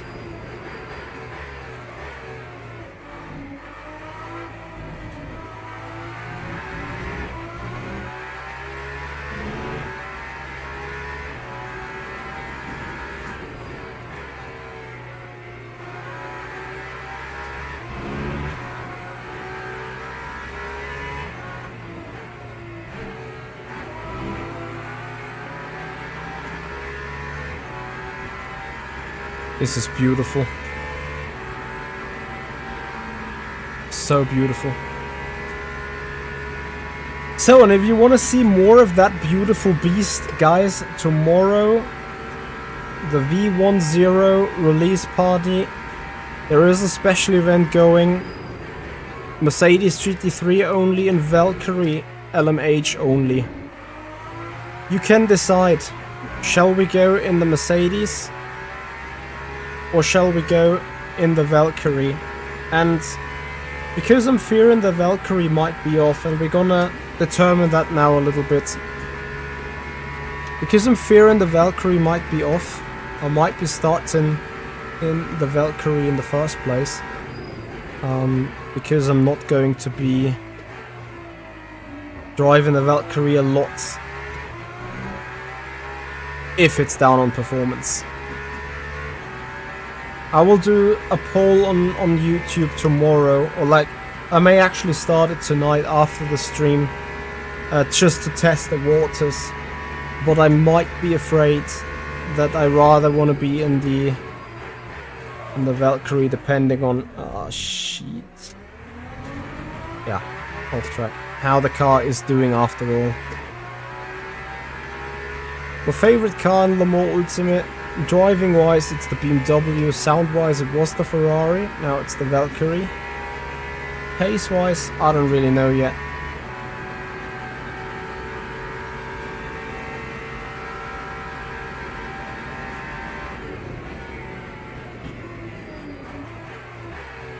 Generally, the first impression of feel is that this Valkyrie is not as good as the other hypercars.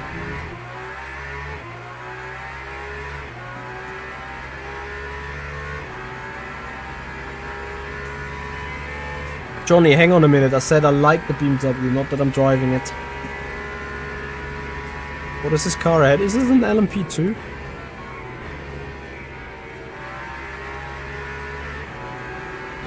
Oh no. I just see this now. I never had the telemetry stuff on when we were doing the GT3s. We need to go back to the GT3s. Why has no one said anything?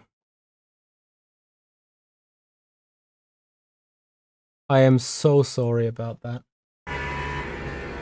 And probably now it doesn't really turn up right.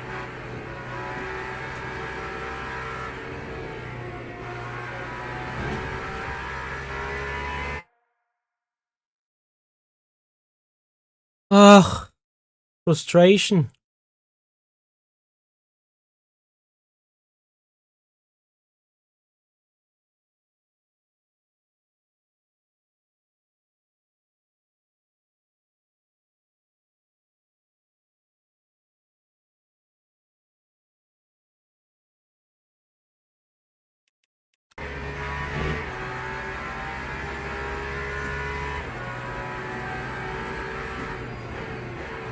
Yeah, now we can see. Is that an LMP ahead of me? Oh yeah, the answer to that is yes.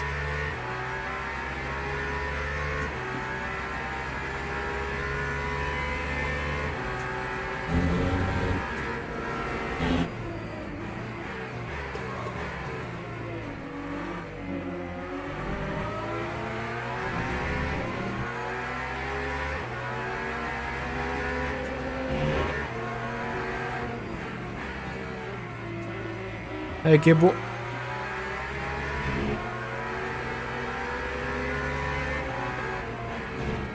So it is significantly hard to get by an LMP in the opening sector.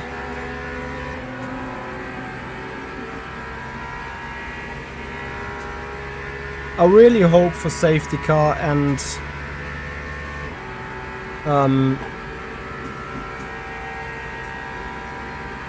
full course yellows especially. I think I would appreciate a full course yellow over a safety car even. So the braking performance is much worse, I think.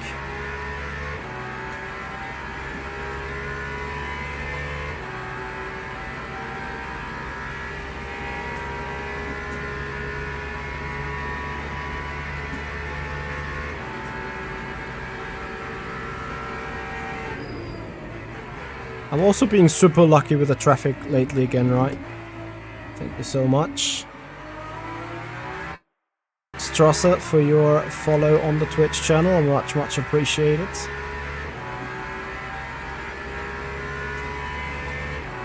LMP2 brakes, well the LMP2 brakes are probably stronger than the Hypercar, it's just the tires are not able to cope with them, so I run a brake of LMP2 on 80%, and that is equally strong than a Hypercar brake on 100%, I think. Alex Killen with a raid, with a party of 80. Thank you so much, Alex, for your raid. Welcome everyone to the Lambo Ultimate Release preview. Casual 2-head, thank you for the follow. Alex, have you been on Lambo Ultimate tonight as well? Or will you be there tomorrow? What were your stream? How was your stream? What did you guys do?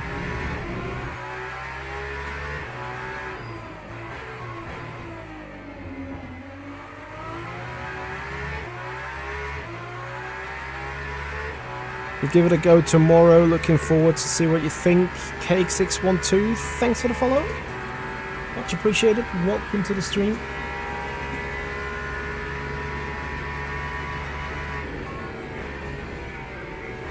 So the front end is really bad. Let's try to give more rotation with the ARBs.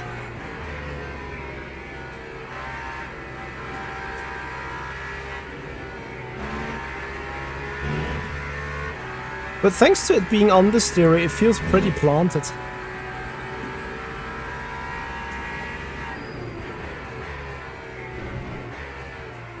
But its suspension is pretty rigid and stiff, so it doesn't like...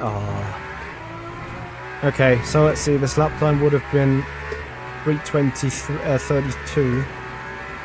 But loads of traffic. Let's see if we have a lap without too much traffic interference that we can consider a good benchmark.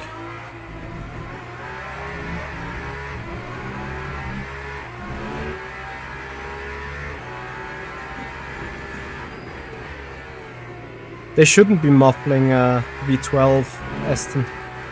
Sounds way too good.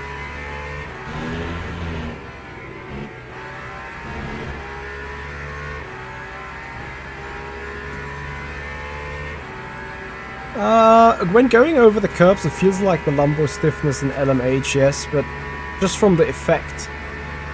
When you go over the curbs, actually, it doesn't feel that bouncy and shaky. Ah, yeah. So my CPU is at 100% rate, which was making the cars wrapping back and forth, as you could have seen. So I'm indeed... How many cars are there? Probably 62. Let me quickly close something underneath. There is nothing that I can really close, can I? Only the thing that I've just turned on. Amazing.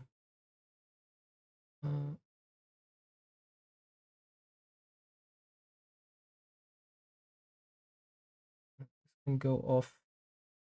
I'll leave the Pimax open just in case. Okay. So if we're gonna go with VR later, it can't be here, or with much less AI, because now the CPU is not okay, but is a lot better again.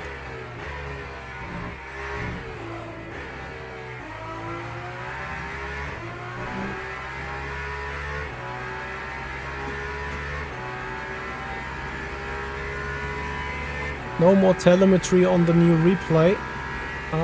Let's check, Paolo. I think there is. Replay bar. Oh no, right now there's not. Listen to that gorgeous sound.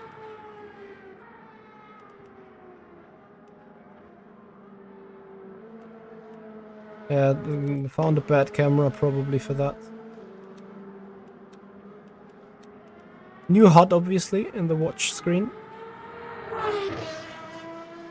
Car stages, yeah, the...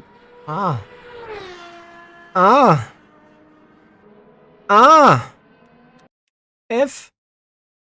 This means for coachings I need to find a new way to get pedal overlay.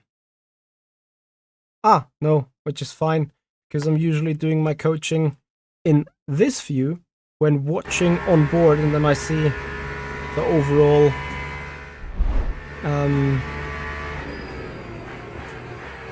pedal inputs anyway. Okay. Ooh. Yeah, very aggressive anti-roll bar setting now. What is this lap time going to be?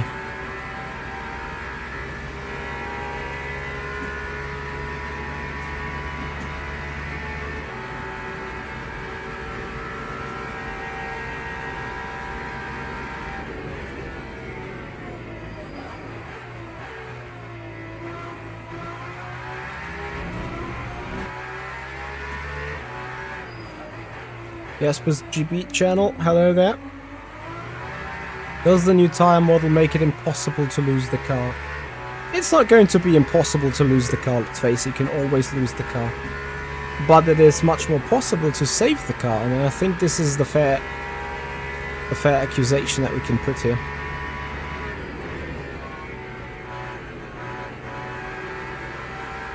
In high speed the car feels actually not too bad. But it's probably much slower than a Ferrari there. I think Valkyrie loses the most time on the brakes and in the straight line speed. Mathieu Leclerc, hello. So this is what I mean with the car is so rigid when going over these curbs and bumps. Not as rigid as the Lamborghini, and we're doing 329.0-ish. A 329.0. I mean, yes, okay, the setup isn't 100% perfectly optimized yet. Maybe we can also put a valid lap time in.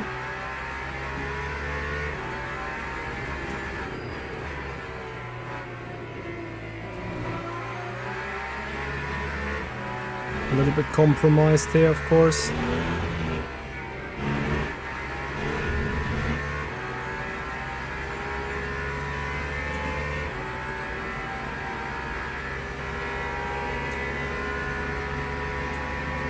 I don't know how much gigabytes there's going to be.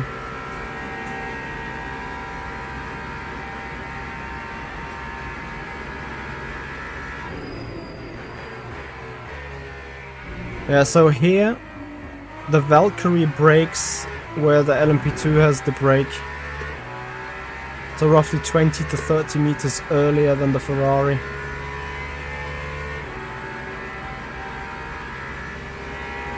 Autobahn, I think in the Ferrari I did mid 25s, maybe even high 24s when I hit a really good lap on race fuel. So thankfully for the moment the lap is still valid.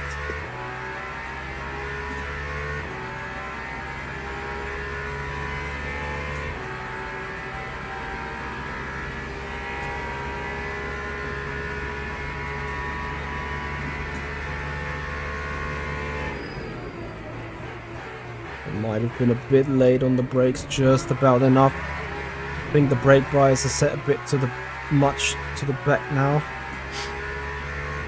Guys, I hope you're having a blast. I hope you enjoy it. I hope you want to see more of Mans Ultimate content here on this channel. So if you're new, if you love what you see, please subscribe to the YouTube channel, follow us on Twitch. Guys, on YouTube, 12 more subscribers missing on 13,400 overall. And as we spoke about the Lambo being rigid and bouncy, I wasn't quite sure whether I'm still seeing the straight or whether my CPU is now outspiking that crazily that I can't see anything out of the windscreen. Oh my god. Have you seen how bumpy the approach to Indy was? Valkyrie is about 2 seconds off in real life. I wasn't quite sure whether it's 2, 3 or 4.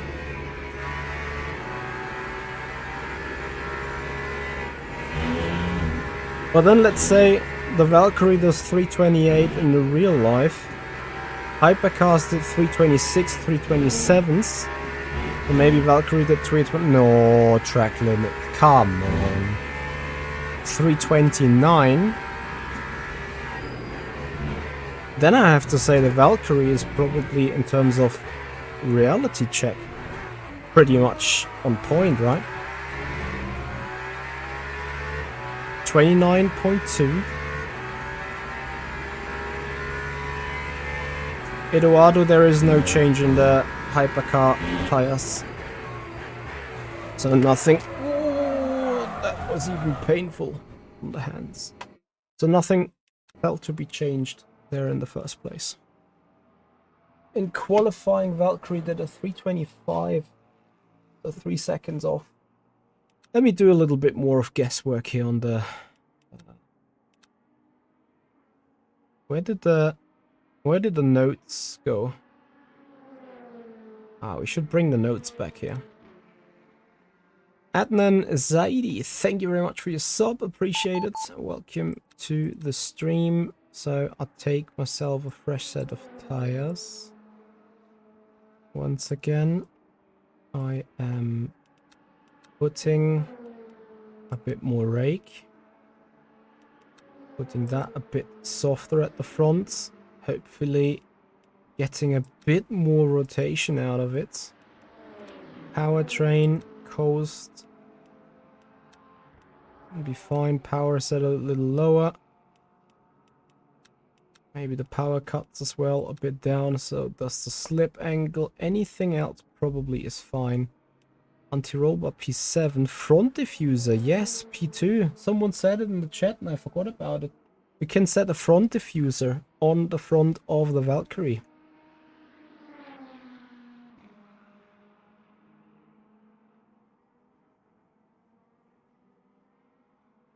Now we give it another shot, huh?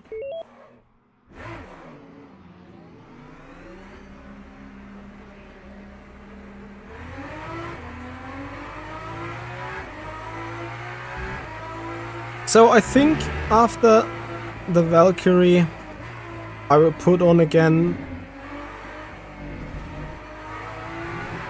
the Lambo at Qatar to show that the Lambo is still aggressive but is able to be kept on the road.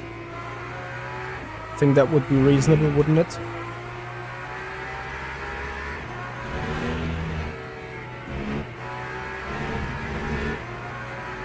And then another information for you guys. I know you love seeing the esport races and you love seeing the esport stuff being done here on the Mans Ultimate. You will be able to see my practices for esport races, such as VMS, such as maybe VEC, depending what the teammates are going to say this, or generally races that I prepare for in a competitive manner. I'm going to stream practice sessions. However, those practice sessions only will be watchable for YouTube members or YouTube sponsors on the channel, or Twitch Prime subscribers, or Twitch Tier 1 or Tier X subscriber. Because, you know, the guys that are a sponsor or a member of the channel, and if the guys are even just like this way donating 2, 3, 4 euros, 5 euros a month, they deserve a little goodie.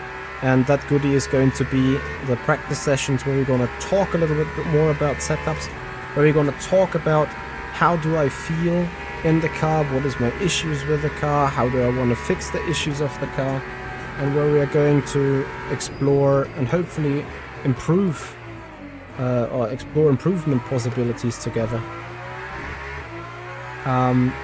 So if you're interested in seeing those, consider a membership, consider a sponsorship on YouTube, or a Twitch subscribership. The lowest tier is going to be sufficient. No, I don't want to put any content behind a paywall, but usually I don't stream the practices anyway. So I decide I may as well just stream it for the people that are supporting this channel with a little bit of a donation every month. Beyond that though, I'm very much interested and very much trying to keep everything else open for the public as per usual. So any races that we do shall never be behind a paywall. But the least that I would appreciate from you guys is if you're watching the stream, if you appreciate what we're doing, you love the community, give it a follow, give it a thumbs up, give it a subscription, ring the bell, support the channel, support the community, and support us, helping with 10 subscribers to go to the 13,400 to get that milestone with your sub on the channel, on the YouTube channel to be precise. Right, in-lap done, talking done, let's try to get this into a 28. Into a legal 28, of course.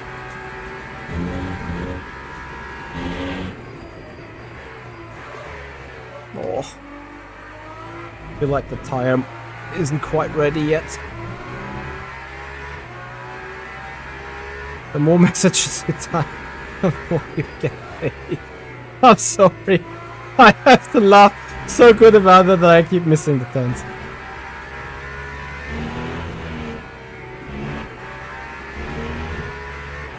And of course the kickbots are on it.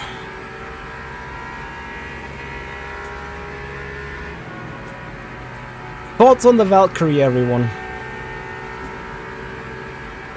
Daizudori, how did I like the Mercedes? It's rather understeery. I think it's going to be a good beginner's car because it's really looking stable.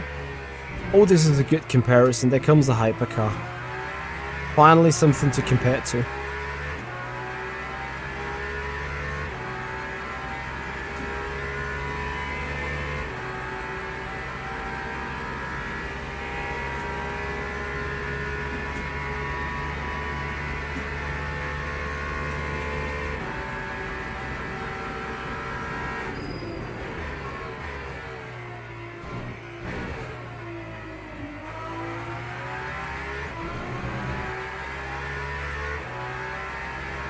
MD, what setting are you looking for?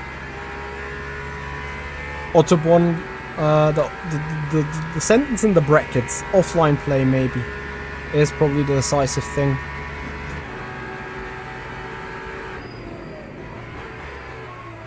Oh, where brakes?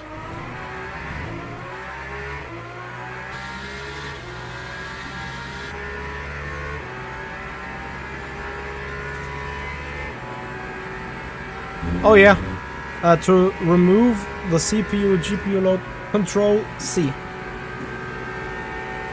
To bring this in and out. Or the AI with the GigaSend. And it just can brake so much later than me. I'm having issues with the CPU. Heidi128, thank you very much for the follow. Which is probably why I need to turn off the telemetry stuff again.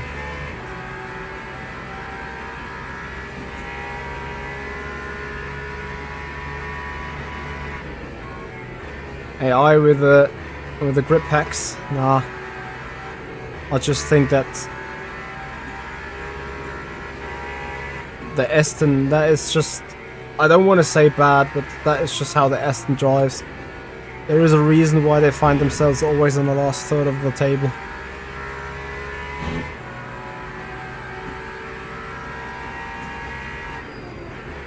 So most importantly for me is though to get the lap time set in the first place, so that I'm see where I'm sitting compared to these guys, which is a 330 something. Yeah, in the back end of the table, right?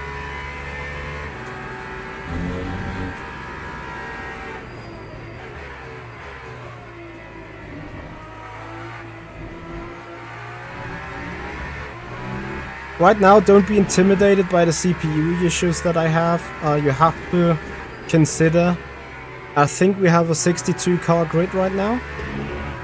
And that grid doesn't only mean the computer needs to calculate the position of 62 cars, which is tricky enough for the computer to do in the first place. The computer also needs to calculate their physics, they need to calculate their position, they need to calculate their driving, their inputs, their reactions and what they want to do. And that obviously is pretty resource intense, there is no other way around saying that. In comparison to an online event where the AI just has to calculate the position of other cars based on the incoming information from the server. You know, on an online player race, my car gets simulated on my machine, and that gets put to the server, and the server just relays that information so that the other clients just have to display it. That is how it works. However, in the offline situation, the CPU needs to not only calculate the position, it also needs to calculate the physics of it, the reactions, the actual driving from the AI. There is a shitload of performance required for that, and this is the reason why my CPU right now is struggling. That might be something that Studio 397 maybe can still improve when it comes to performance improvements. Exactly, Eike. 3000 Hertz. That means 3 iterations per millisecond. Crazy. Crazy speed of calculation that is required there. Spielecharakter, the update drops tomorrow, 1 PM UTC. So, because I think you have a German name, might be 3 PM Central European Summertime. Am I now catching up on that Ferrari ahead? So I think the GT3 in Mulsanne 1 costed me half a second. Let's see how we're going to finish this.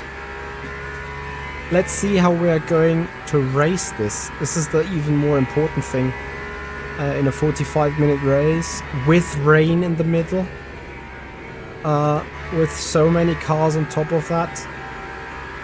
I hope I don't blue screen, seriously. Maybe I should think about closing something.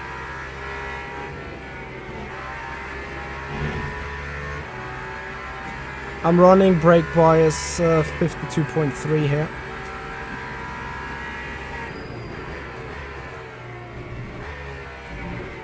I need to go around these curbs as good as possible and stay in first on the exit. The CPU is struggling here big time. 329.1. Okay, Hot Dog 1966. Thank you very much for the follow. So I'm going to put away the overlays for the positioning and stuff. I'm pretty sure it pulls too much performance.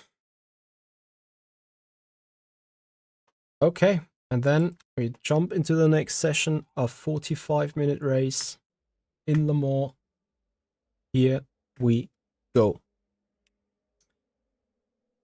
We've built in a little shower. Well, it's not a little shower. It's a big thunderstorm cloud. We're gonna see how this goes. We are indeed running. Is it 62 cars? Yeah, 61.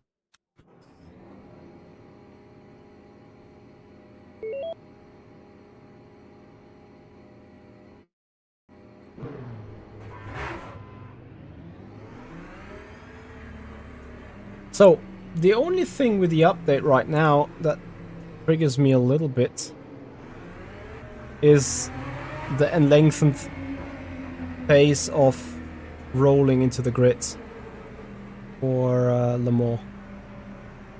And with the way the AI is handling it, that's pretty erratic.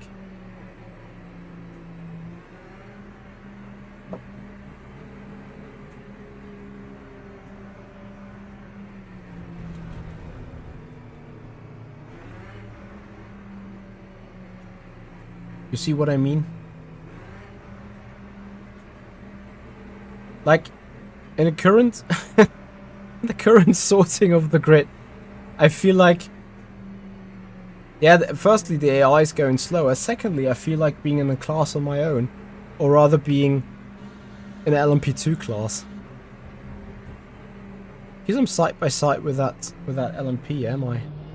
I am. That shouldn't be the case in the first place.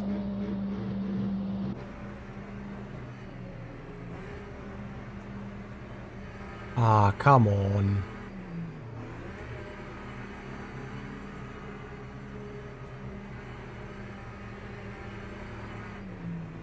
They're going so super slow.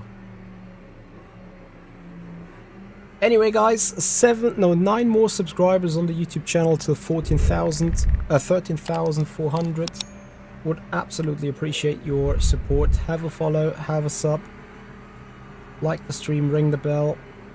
Join us tomorrow for more Le Mans Ultimate action, and I'm indeed starting together with the LMP2s here. This is mind-blowing. Or epic, depending on where we are allowed to get go. Just now, it's not epic. It's a big fraud, actually. Alright, last the first challenge, here we go.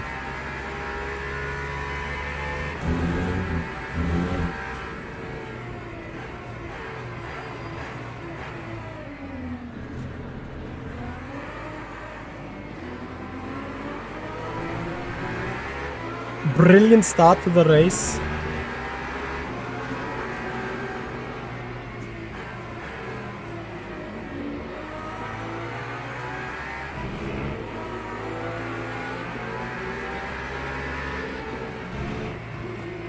Oh, that caddy on the inside. Oof. Oh, it's not a caddy, it's a Ferrari. Naki Main, thank you very much for your subscription on the YouTube channel. Shall we go for wide? Oh! Yes! What a move! What a move!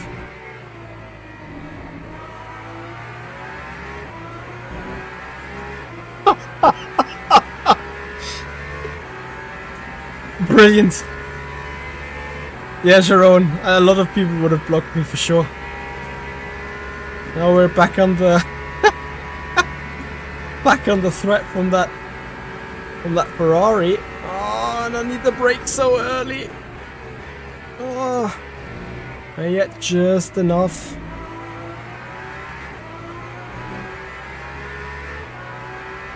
So sitting 12th then.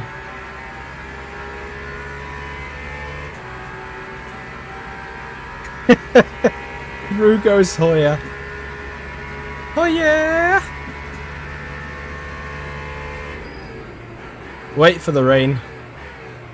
I think in the rain the AI might start cheating, like proper cheating. Let's see. Conway P1 typical. But LMU standards maybe, yes, not for real life stuff. Oh, it's the guys ahead are going at it again. Aitken and Riberas. The CPU is now holding up good because I have closed the telemetry overlay. Oh, not the telemetry, but the things that you can still see with positions and stuff. I've closed that up. And as you can see, the CPU is now running at 60-70%, which is fine for what we're doing.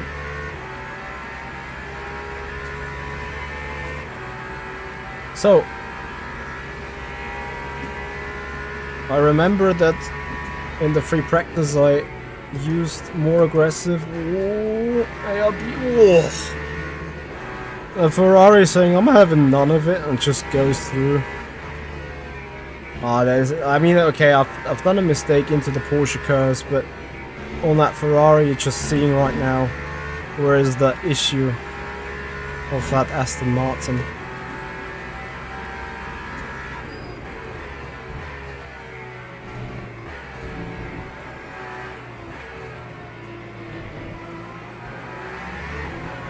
Need a bit more TC again.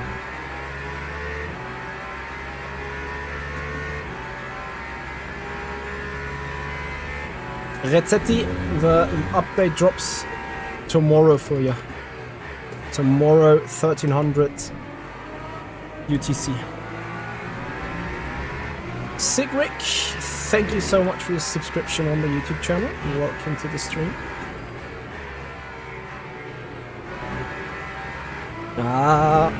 I am fighting big time to keep in touch here.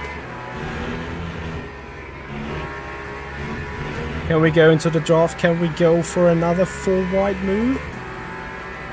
Question mark. The Valkyrie doing beautifully in the draft.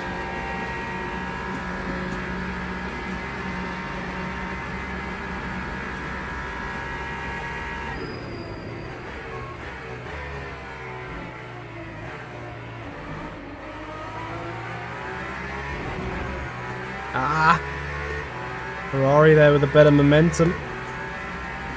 But I'm getting the draft of the cars ahead, slightly pulling me forwards. Pudzian, thank you for the follow.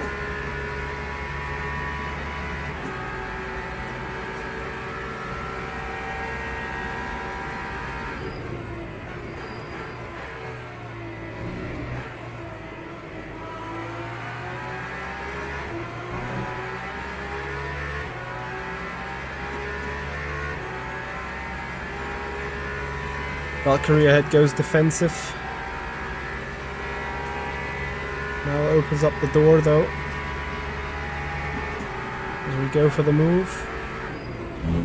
Oh, too late on the brakes. I'm way too late on the brakes. Oh boy. Watch that Ferrari. Or watch me giving a tow to my teammates. To fend off the Ferrari, come on. Yes, it works. Teamwork makes the dream work.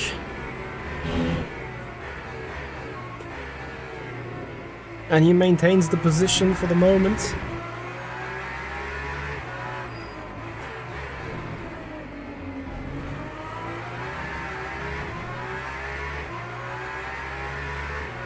Now the V12, obviously a proper amount of weight in the car, right?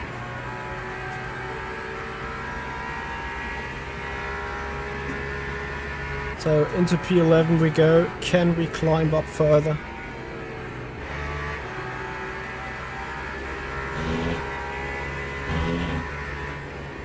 It's not like I'm not trying with the car, but you see, how the hypercars are just kind of driving away in the Porsches.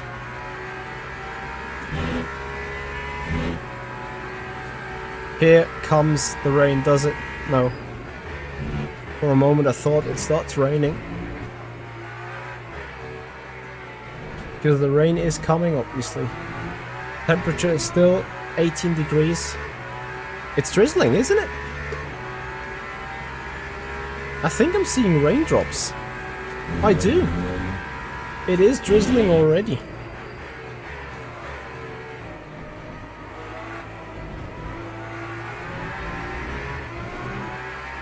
Here come the drops.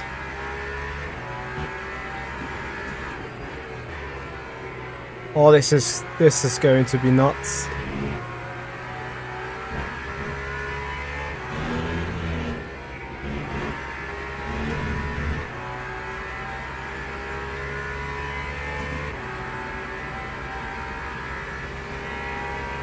The wiper is ridiculously small.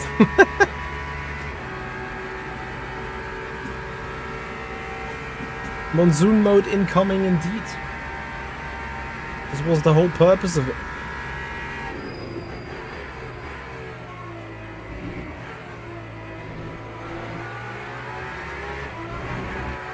So let's have a quick look.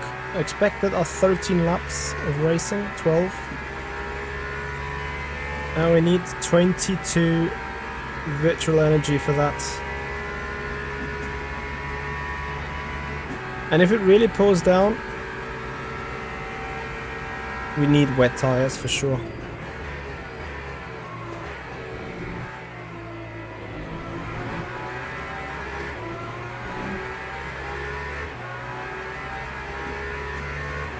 So while the rain is starting to fall, there is some more elemental change when coming to version 1.0 tomorrow. Atmospheric conditions is now a thing here on Le Mans Ultimate. It was a thing already on engines and engine cooling in Interlagos. You guys remember, any GT3, any hypercar, even with almost maximum cooling, started to overheat as soon as the air temperature was above 30 degrees. This was an Interlagos specific thing only in the past. It has now been deployed on all games. So you will find lower air density in Interlagos, maybe in Spa, within the mountains, in Fuji, when it is higher above sea level. You will feel and have a high air density on tracks like Portimao, that are like really low on the terrain, such as Sebring as well, Le Mans of course. Everything that's closer to sea level will have more air density. That will have a direct influence not only on engine cooling, but more importantly on dirty air, on the downforce level you may need to run. Interlagos has always been a high downforce track because of that reason. Not only because a lot of turns, it is like characteristic, maybe a mid downforce track, because you still want to have some straight line speed on the straight, but because there is the so low air density in the future.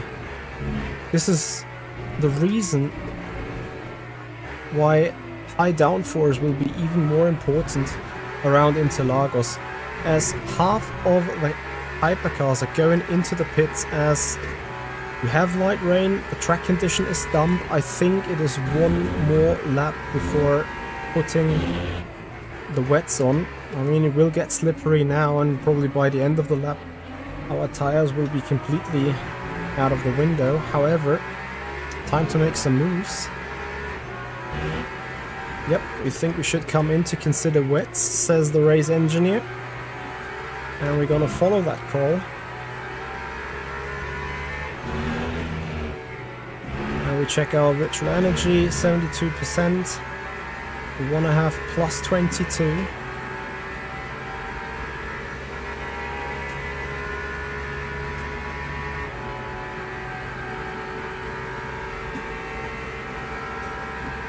Uh, 66. This might be just about spot on. Can we go for a late move? Alpine is early on the brakes. Ooh. Just about holding it. It's not only early on the brakes, it was early lifting for efficiency reasons.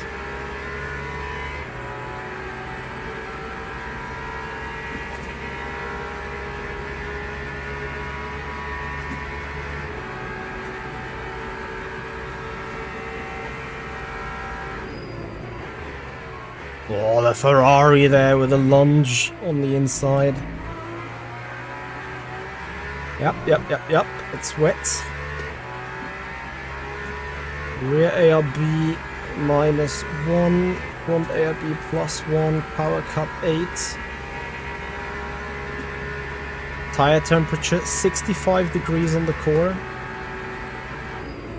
On the low side, and now I feel a fading in FFB going. And that has multiple reasons. The tire pressures are dropping now, making the tire somewhat flat, making the sidewalls not being as stiff anymore, therefore wobbling a little bit more, therefore giving less accuracy on the FFB, which means the FFB has some kind of dead zone right now, because one doesn't feel anything on the steering wheel, or the tire is not giving any feedback. And now you clearly see the water's coming down crazily fast. It is time to pit now. Question is, how much has the AI burned up the wet rubber when they've put it last lap in, or almost running off? We have the wet indicator on our LCD now, which means slightly wet racetrack conditions and spray coming up any moment. Heavy rain right now, storm and overcast coming in a moment, and this, oh my god, is it wet here. But this is where we can now make a small difference.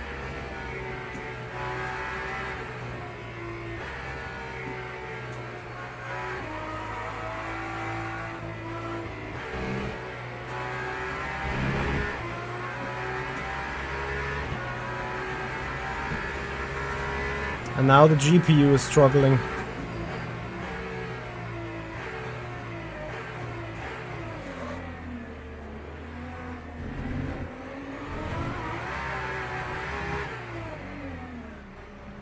So now we can have a look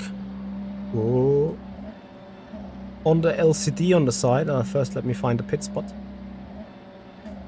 And I decided I can't do like the pit stop at a pit spot from this occasion. So everyone is in. GT3s are in, getting turned around. They're coming back into the fast lane. Oh, what a chaos.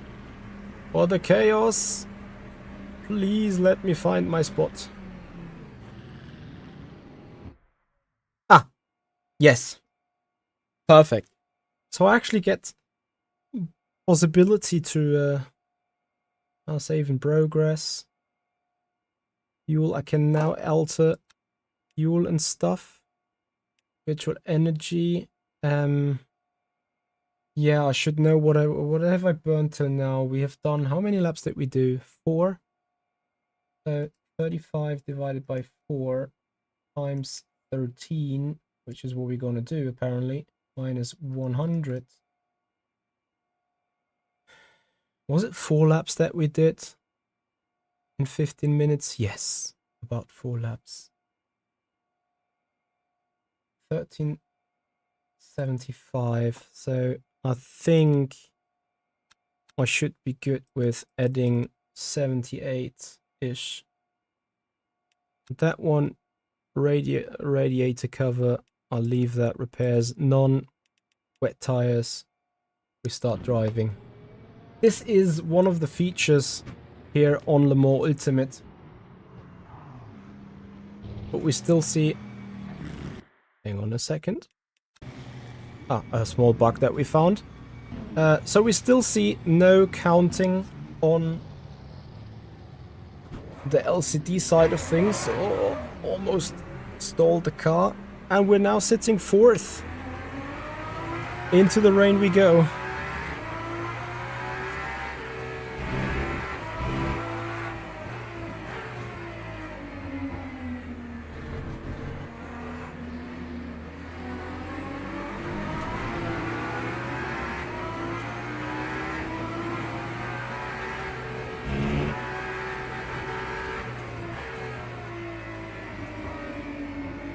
Here is where the car balance of the Valkyrie absolutely comes into play, because the Valkyrie tends to understeer generally. It is, in its whole setup, a bit more stable. And this allows me to be pushing a bit harder during the rain now.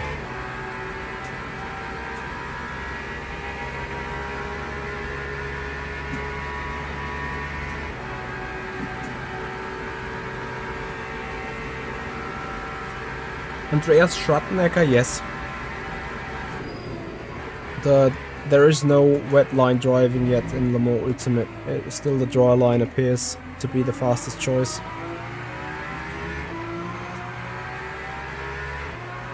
Hooktack Twitch, thank you very much for your follow on the Twitch channel. Yeah guys, and once again the call, 7 more subscribers required to hit 13,400 on YouTube. Please, if you love the stream, if you appreciate what we're doing here, have a follow on Twitch, subscribe us on the YouTube channel, help us hitting the next milestone of 13,400. Oh, that FFB was strong, man. How long have I been sim racing and real life racing? I've been sim racing for almost 20 years. It's going to be my 20th... Well, it's not called anniversary, is it? Maybe it is. It is my 20th anniversary on sim racing in December this year. Willy Wonka's Crack, thank you so much for your sub on the YouTube channel, and I see a couple of more people have subscribed. Thank you for 5 more subscribers as the BMW goes for a move, senses the white line, and we keep the position for the moment. But this BMW is pushy and oof. Okay, it is so much aquaplaning now going on. Oh, this was doing the same mistake as the Mercedes ahead, whereas the Beamer still behind. We're on max TC. Where power? Now that is a proper cheat of the AI here. So I now go down in brake bias because in the rain you put the brake bias a little bit more to the back, as you can push the brakes harder. As we're going on the inside here, the Beamer, yes, back in P3 we are in the Aston. Holy moly, it is fully soaked wet, I fear. Extremely wet, says the MFD, yes. Man, what is that performance of... Oh, too wide into the bus stop. Oh.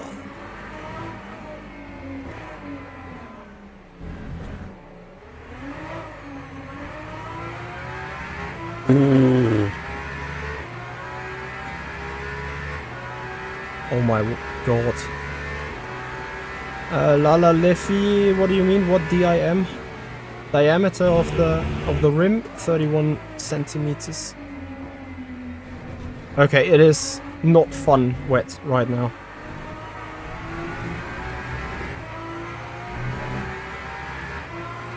Also 8 degrees air temperature. How we still have 27 track temp is beyond me, but we'll note it. Puddle here on the outside.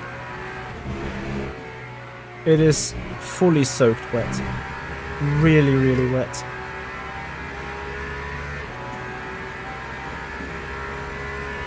Fog-bound turtle, yep, I might be actually breaking a wrist indeed. Guys, we've done it. I have to say a big massive thank you for 13,400 subscribers, as I'm almost getting punted. The AI is absolutely leaving no room for error. Oh, brake, brake, brake. So in here I'm questioning whether the Valkyrie has a rain-specific issue. Because look at how the Porsche is pulling away with me in the draft, and like I'm having absolutely no chance of sticking with him. And even the BMW comes and overtakes us on the outside. I mean, our straight line speed has laid on the brakes, but we made it. Our straight line speed has dropped by 20 kilometers an hour, right? What did we do before? 325? Bro, we're doing 305 now.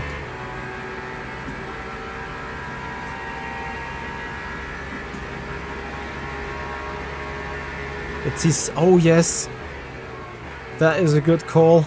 The TC might indeed activate. So let me turn this down. Sorry about that. Traction control a bit lower.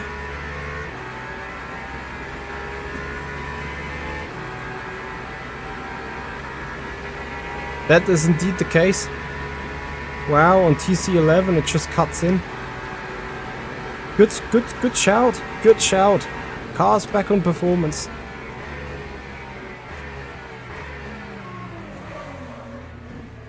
And Mia is back on a death trajectory. So I'm pulling out of the move just to do the same thing again. Okay, everyone. I'm sorry about that.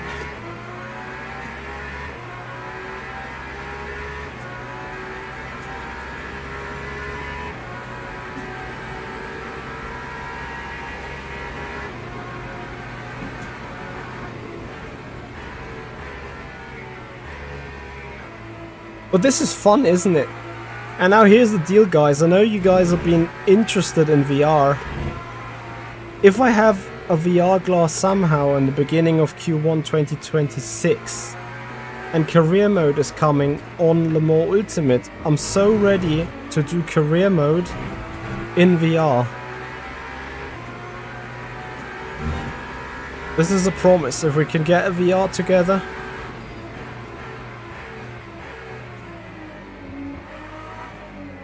I am about to do the career mode in VR experience.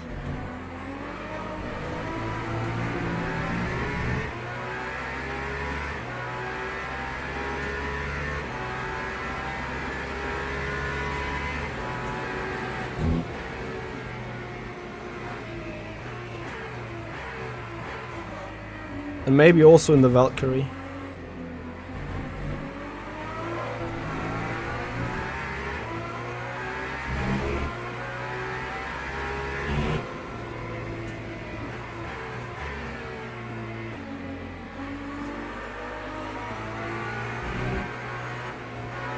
And the AI was be like, man, chat, why did you tell him about the TC? Now we have to defend from him. Thank you so much for the hint, guys.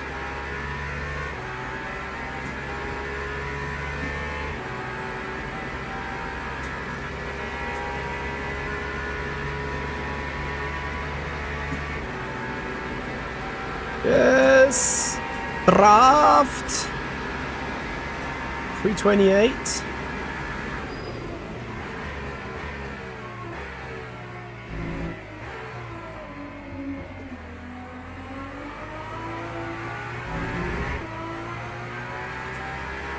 P3, 20 minutes to go.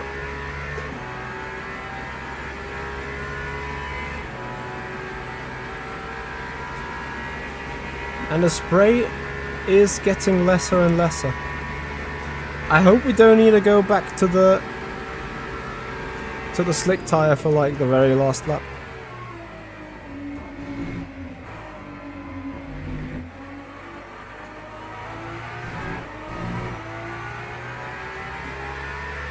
Drivability of the car and the wet is so nice.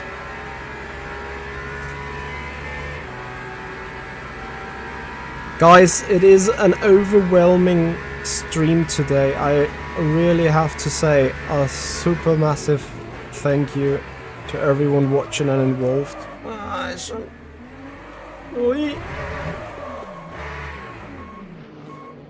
Damn it! I undo all the stuff.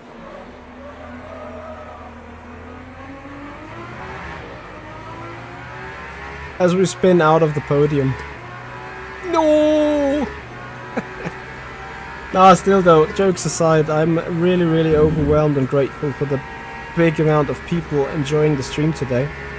And I hope I see you tomorrow again for the V1.0 release party, which is going to have a... What am I doing?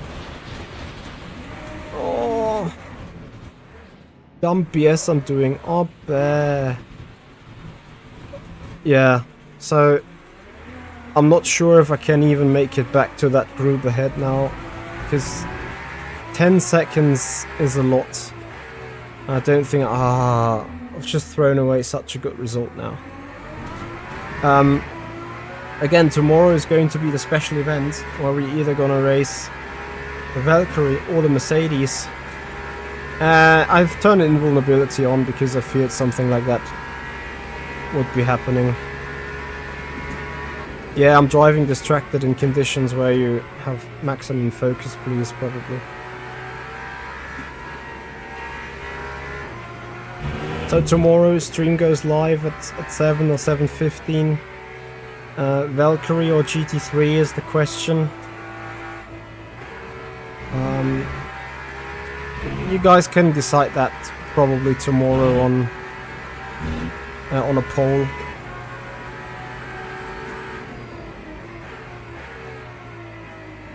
It's crazy how I do like crazy mistakes within little moments after each other though.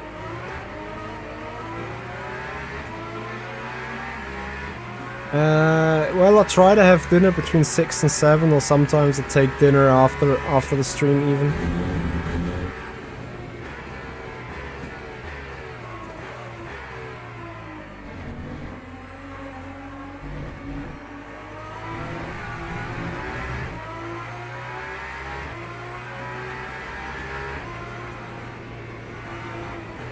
Kelly, I don't know. They have all been bopped and they will all need to do races to see what's the new order. But if the BOP is good, then any of the cars in the GT3 category can win anywhere. In Hypercar it's easy, it's Toyota, Isotta, Peugeot, then Ferrari, then probably Alpine / Porsche. Then the Caddy and the Beamer.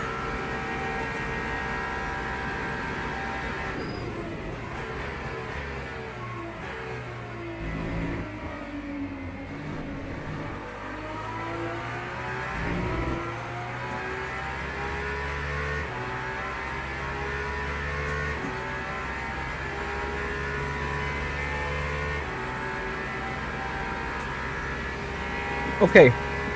So 15 minutes to go in this race. After the race, we quickly jump into the Lambo GT3 at Qatar again. Oh man. Maybe I should already start going into the GT3 thing. Yes, we're just gonna do it.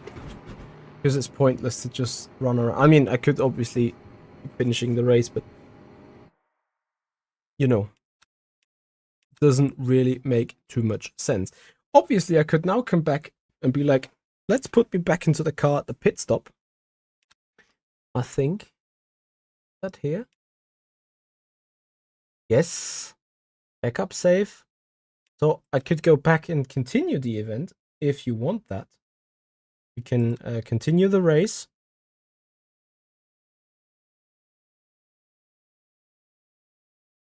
If you want to see me further suffer in the rain, you know.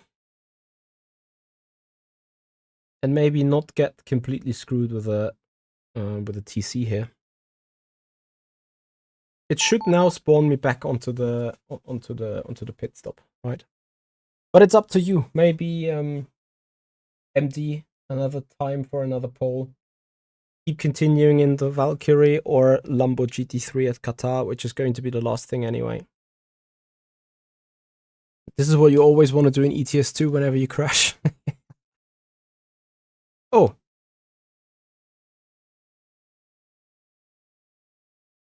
Ah. F. Probably loaded something different from this afternoon. Okay. Let me quickly see. Maybe if just look at me dump. This is the event that we need to continue here. Special Chaos, thank you very much for your follow on the Twitch channel. And of course, guys, again, if you appreciate what you see, do it like Special Chaos. Follow on Twitch, subscribers on the YouTube channel. And once again, guys, if you want to support the channel, you can do that with a donation. You can find the link in the channel description / video description, or become a member, become a sponsor on YouTube, become a subscriber on the Twitch channel. If you want to support this channel with a little bit of a tip as we are going back into the save game from the pit stop, and usually I wouldn't do this right now, but because we're also in a preview of the version 1.0, this is also a great opportunity to show off how the game would be, like how you could save your race, so to say, coming back into the pits or coming back into the race while being stationary at the pit stop. You guys remember this screen? We put this back to, what was it, 70, no, plus 13, 78 tires wet, and then we start driving again, right?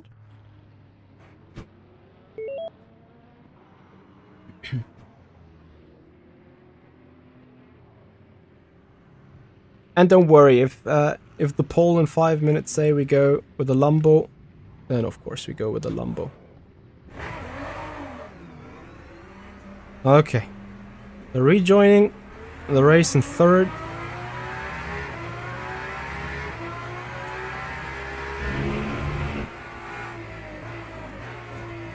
Let's see if the TC is cutting in again.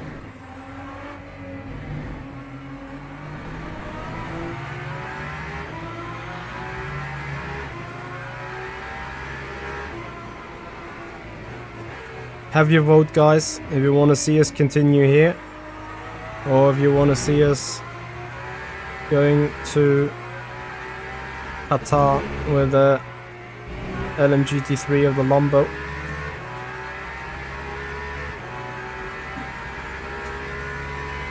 Because obviously I don't want to bore you out.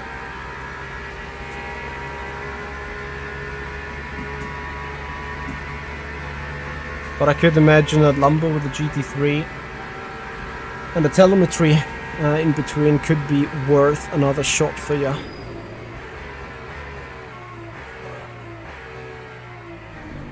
Also, if you on YouTube want to do me another favor and MD can tell you how to do it, please try to hype the video if you can. So when you give this a thumbs up, there should be a button appearing below that thing like now hype the video. It isn't beta phase still. It is apparently like something like a super like that you can give out. And of course, if you hype this stream, if you hype this video, which I think it deserves a hype, does it? That is a little bit or a bold accusation on my end, but let's pretend that this video would deserve a hype.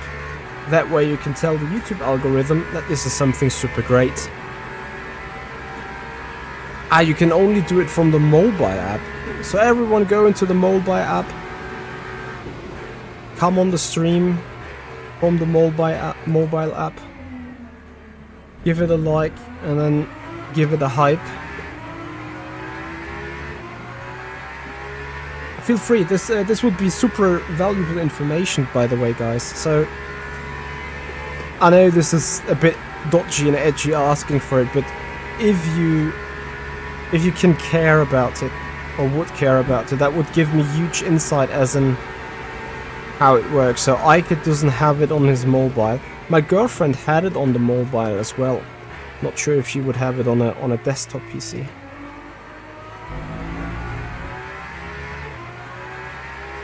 And then obviously it's not available everywhere, like just in the Central European. Oh, there is a tire.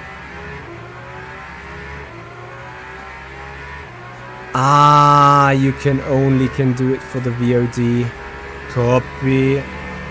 Well, there's a couple of highlight videos coming in the next 2 to 3 weeks, maybe 4 weeks. I'm going off again. Keep on it. Oof. Maybe you can try it there. I would appreciate it. So yeah, I think it goes for every VOD that is not older than 7 days. Is that Sebastian Buemi ahead of me struggling with a wet tire?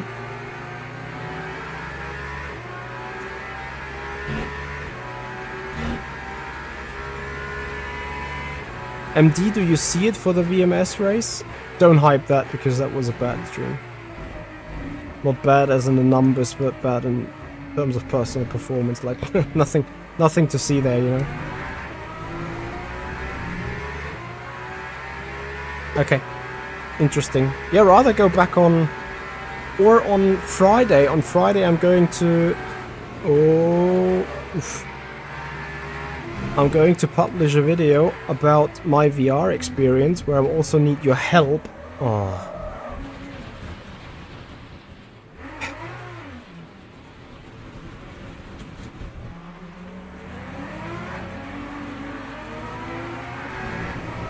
Where I also need your help of the community. How we can... Come on. Improve our VR experience, how we can improve our VR performance. Yes, side by side through Ted Rouge is exactly what you want. Resave jointly. That's fine, Ike.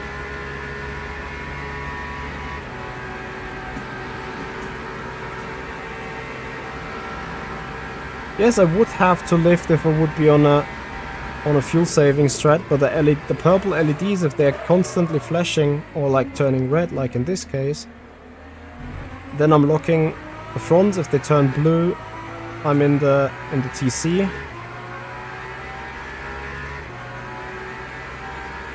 Doddy game Lambo 1.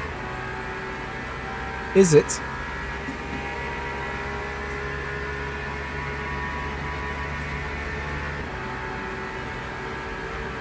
Lambo 5, Aston 1 on Twitch, right? How about YouTube? I know it's a head-to-head there. Alexa, stop. What the fuck?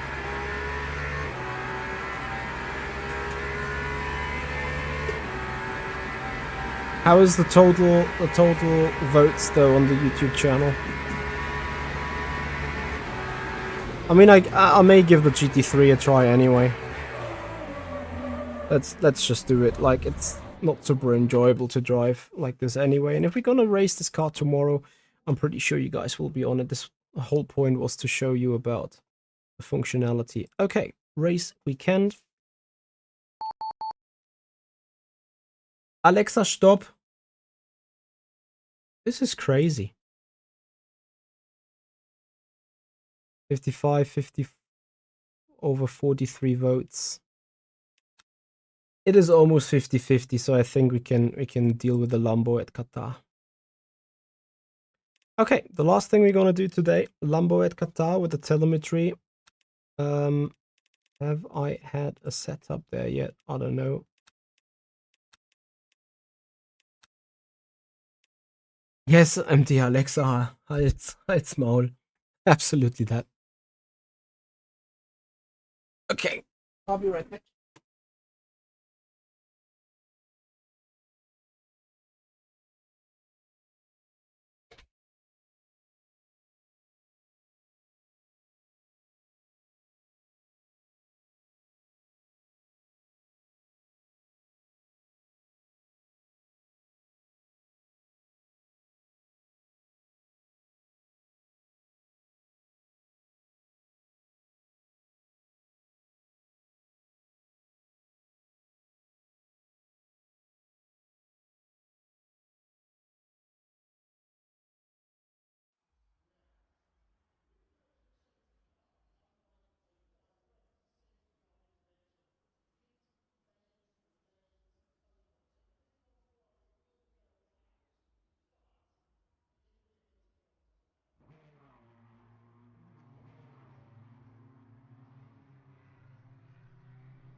Okay, last but not least, Lambo GT3.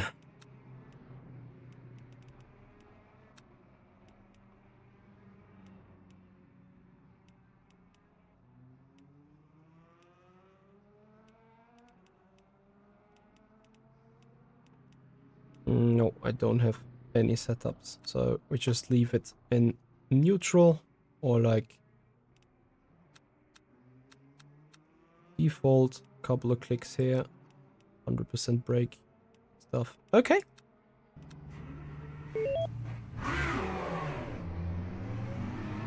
You guys still have the telemetry, right? Quick confirmation, please. PRGT Arno explanation mark equipment should give you my exactly. Should give you my hardware.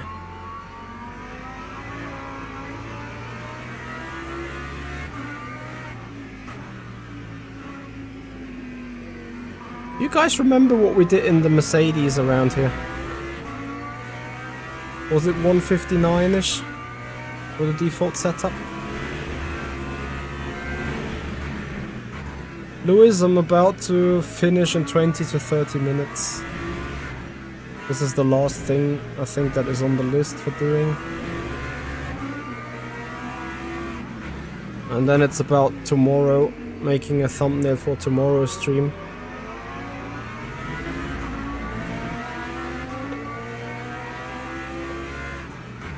Island Racing Link, thank you so much for your subscription on the YouTube channel. I really appreciate it, man.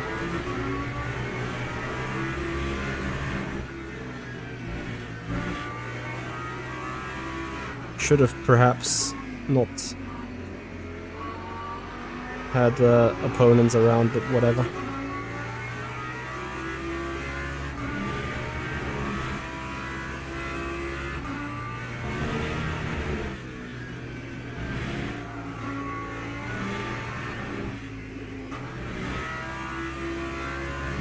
I could perhaps be a bit more active, but I look into the Discord every day, and every time also the free time allows, especially, you know, during working hours. I might not be that deep into it, but like right now after the stream, obviously, when I go into the clipping area, when I start putting the clips together from the full white scene that we did with the Valkyrie, for instance, in Le Mans, or hopefully that astonishing move on that shiny McLaren that gets defensive now. Then during that period, obviously, I'm looking more closely into the Discord.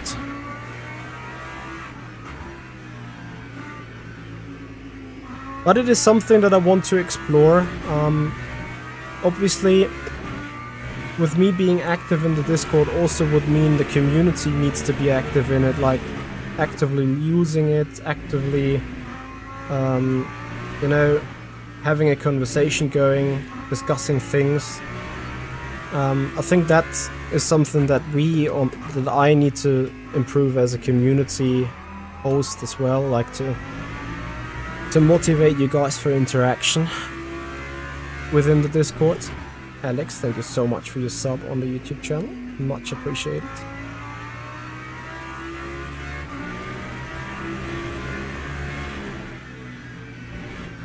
What you can find, for instance, on my Discord channel is also the MH10 information hub. I have created this in order to give out my settings, not setups, but settings as in graphic settings, wheelbase settings. You know, the things that I can happily share with you. The web pages for suppliers, such as where you can get screenshots in Simracing, screenshots from your liveries, where you find a good designer to do those liveries for you in the first place, and so on. So that is something that you can find on my Discord, of course.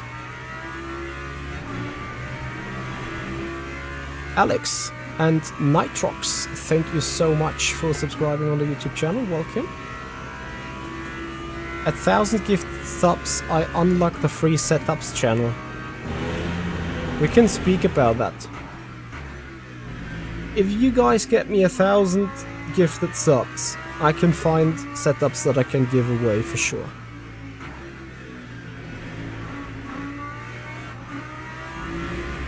But this is basically a bet of me against my community. I don't think we'll be able to find 1,000 gifted subs. I mean, 1,000 gifted sub on Twitch would also enable us to increase our library of emotes, right? More of a reason to go for a sub anyway. Special Chaos, thank you so much for your support. Much appreciated. Okay, let's come back to physics talking again. The tires have now warmed up on that Lamborghini. And what shall I say? Yes, the car rotates heavily on brakes. Could probably rotate a bit more heavier. I love the Lambo for its sound, absolutely. But it might now turn out that I start to be a Mercedes guy. Anyway, I also appreciate the Lambo for its sharpness on the turn. And I think, as you can see, it still likes to swing the pendulum on the back. However, you can easily catch it, right? You can easily balance the car with the brake and the throttle, giving it its maximum trajectory. Yes, only a RTX 3080. There wasn't more in the budget 3 years ago when I bought the PC. This time, obviously, I would go for a 5090 if I would need to buy a PC again.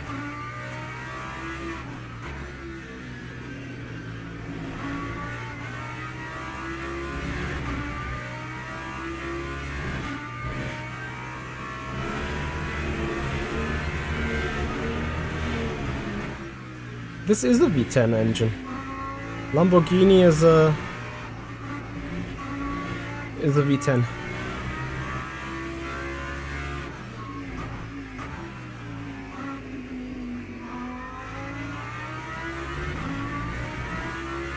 How rich I got after 3 years of sim racing? Well, arguably part of that is coming from the community and from ad revenue, yes. But it's more like, I'm not sure if it's still the case, but I think GPU prices are not that insanely high as it has been 3 years ago. You know, that was the period during COVID when everyone was trying to get a good GPU to get mining the Bitcoin, or to start the gaming. And of course, on top of that, the supply chain was broken.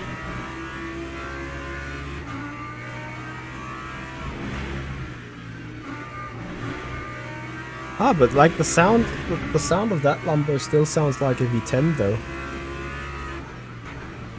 Like very close to that Audi R8 indeed. So we're coming around the final turn to do 59.9, and I think it was a 59.5 that we did with the Mercedes back then. Actually, it is a 59.5. What do you guys think? Watching the telemetry now with the Lambo, and remember, this is default setup. I wonder if I can get the Mercedes a bit more rotating. I'm tempted to reload this with the Mercedes again, or a direct comparison.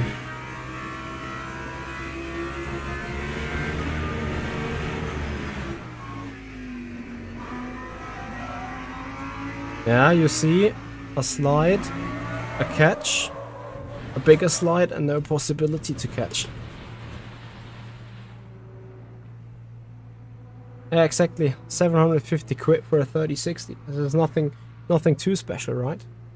Ricky Bobby, aka Kel Norton, thank you very much for your follow on the Twitch channel. Welcome to the stream.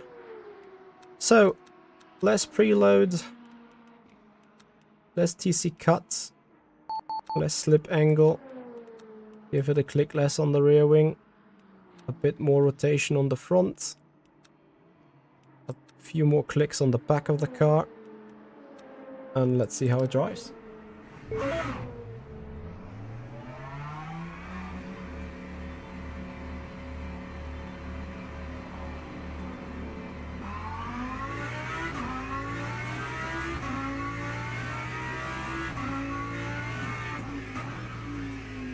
It is the last thing that I'm doing though, as much as I would love to put the Mercedes back on.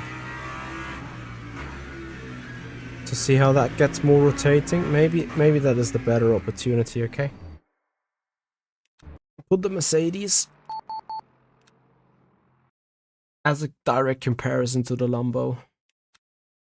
Let's turn off all the AI, and then we're gonna call it a day as well. It's about time to call it a day. I have literally said everything and nothing about all the update. Doggo needs attention indeed. The doggo is on the way to the bed already, I think. Anyway, guys, I would love to already say thank you again on a massive stream that we had tonight. I'm overwhelmed with all the love and all the appreciation you guys were showing here today. As we're now coming to a little bit setup related stuff.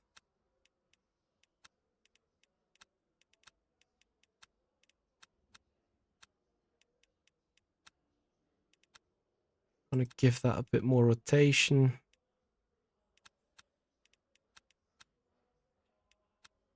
Let's see how much the car appreciates on its... Okay, let's go.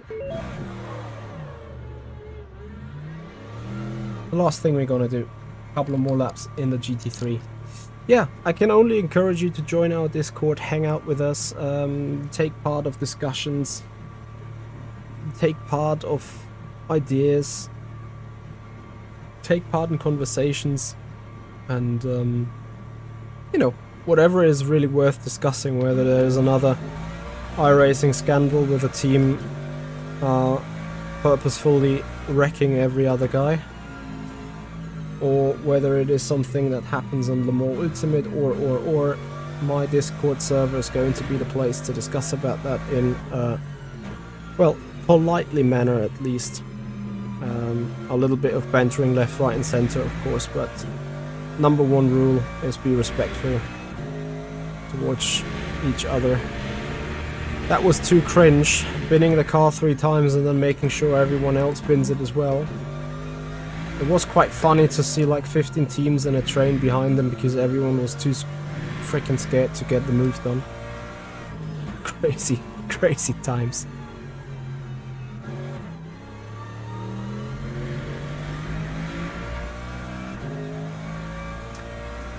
Yeah, I mean, it is a bit cringe that we talk about it in that big manner, but at the end of the day, I think this needs attention, right? So many players complain on the Mans Ultimate that in the lower splits it's completely mayhem because people are driving like they shouldn't drive. Place it in like politically correct words. That should never be the case. And I also consider it being absolutely not just disrespectful, but unsportsmanlike and also bad conduct. It's just a bad conduct from the beginning till the end. And then you hear that those guys are like real-life race drivers even if it's just some regional Formula 3, Formula 4 category. Like, what the hell? You know, we're talking about that CEO and his HR from that company getting exposed on that Coldplay concert, both losing their jobs. And then we have these guys like going onto the Simracing world, doing reckless stuff, and come back to the real world being like, oh, it's just a game. It's the same reason why I cannot say how much I hate Max Verstappen being on iRacing, going for that retaliation moves if someone does something that was over the edge, just because he couldn't hold it. It's the same kind of retaliation he did on Norris in Mexico. He did, I don't know where it was this year, but there was one controversy scene as well. Was it Miami? I can't remember. I just hate it. This is not the example position these guys should be in, right? It's like sim racers try to be like real life racers. They try to do to develop the same skills. They try to impress them with their driving. And then these guys are coming over and being like, don't get me wrong, not everyone, of course. There is we had a raid of Dennis Lind earlier today. You know, they just apply their racing logic and also their respect. And sometimes everyone is doing something over the edge, but you know, in a special event, no matter the split, but just go there and like screw up other people. That is just crazy. That is just unacceptable. So, speaking about the GT3 though, the tyre model and the update, here we are with the Mercedes again. With the Mercedes being set up a bit more rotationary and a bit more dangerously. Awesome. Can catch a save, but it will surely kill your lap time. That is exactly what we want to see. A tyre that rewards clean driving, a tyre that is quick when driven cleanly, a tyre that is giving you enough room for error though at the same time. And I think this is exactly what Studio 397 has created here. And I can't wait for all the other real life drivers. I'm looking forward to see what Daniel Morad has to say, as he is driving Mercedes GT3 in real life, and I know he's heavily iRacing based. But I'm pretty sure, like, he liked the first iteration of the GT3 tyre, said it was a bit overdone in some places though. So I think right now he might be finding it very nice, and how great would that be? Daniel Morad would come over on the Lambo Ultimate. Hey Frank, congrats for making it into the Rennsport division of the AMG GT3 Virtual Championship. Many congrats for that. So whilst this car is heavily understeering on throttle,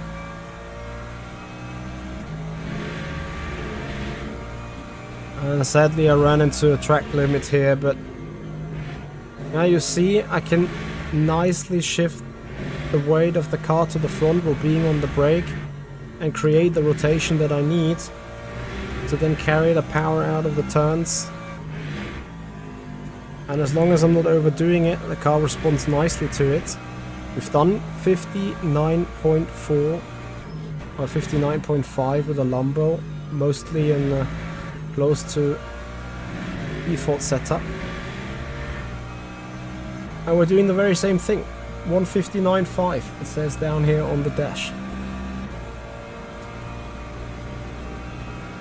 From that point of view, out of the box, you have to say balance of performance seems to be pretty much intact here. But that is obviously just the first sight. We need to see when people are starting to esport the cars, what's happening then. How much aggressive can you get this AMG to turn on the throttle while being stable on the brakes? If you find a way to do that, suddenly you probably unlock a lot of pace in that Mercedes that you perhaps wouldn't find in a Lambo because it already turns nicely on the throttle.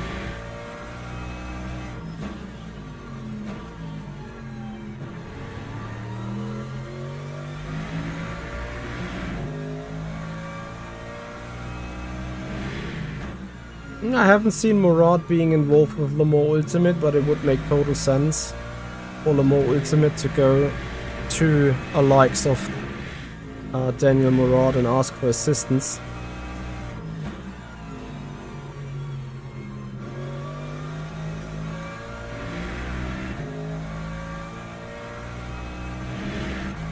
I mean, then he will obviously probably be pretty happy with the car, right? Like, if he helped developing it, it shouldn't be far off from the reality. And also, I don't know how you think this is, but if you watch me drive and compare that to what you are used to from an onboard from the real life, would you say it's close? Or would you say it's off?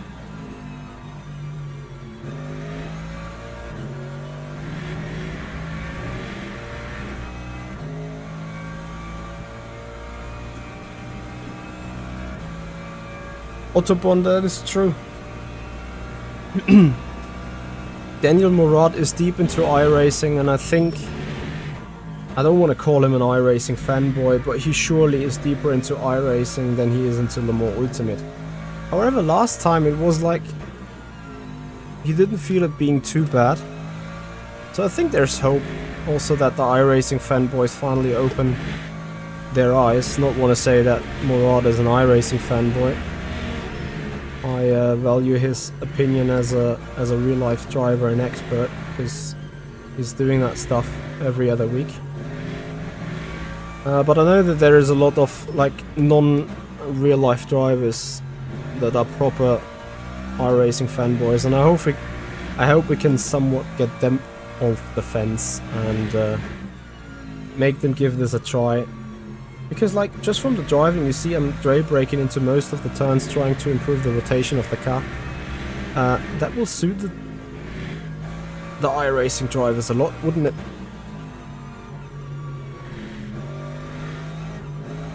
Just that finally they find an ABS they can actually use.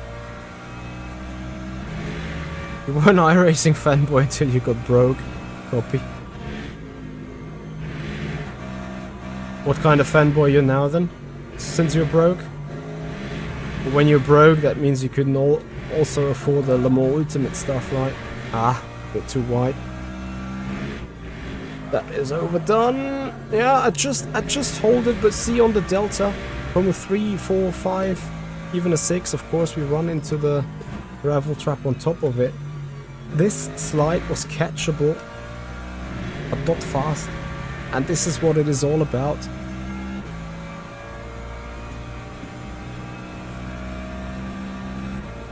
It just feels so natural driving. It's very nice. So maybe I'll try putting one valid lap in and then call it a day. Unless you have further questions.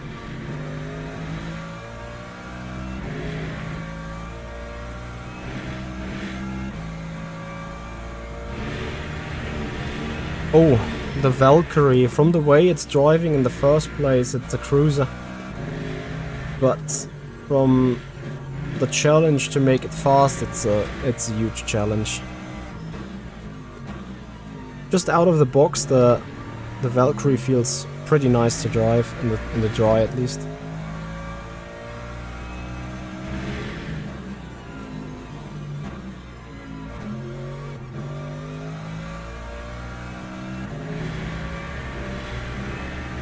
A low fuel run and see the lap times. I mean, this is only a light grip preset, but I can give a low fuel run. I'm too early on this, I can't do a valid lap, I'm sorry.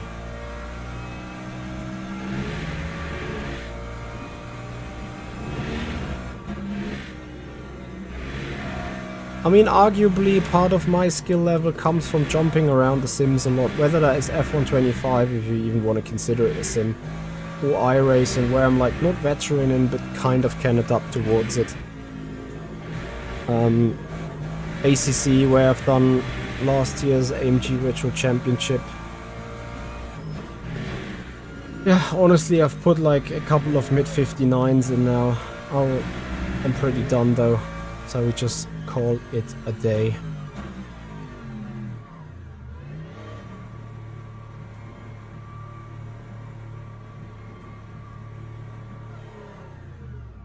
Yeah, Fugi, I think when you're down and dialed into a specific car, you can actually have good performance in it. Like, I love the Mercedes F1 W12 or whatever it was, the machine that Lewis Hamilton got world champion the last time.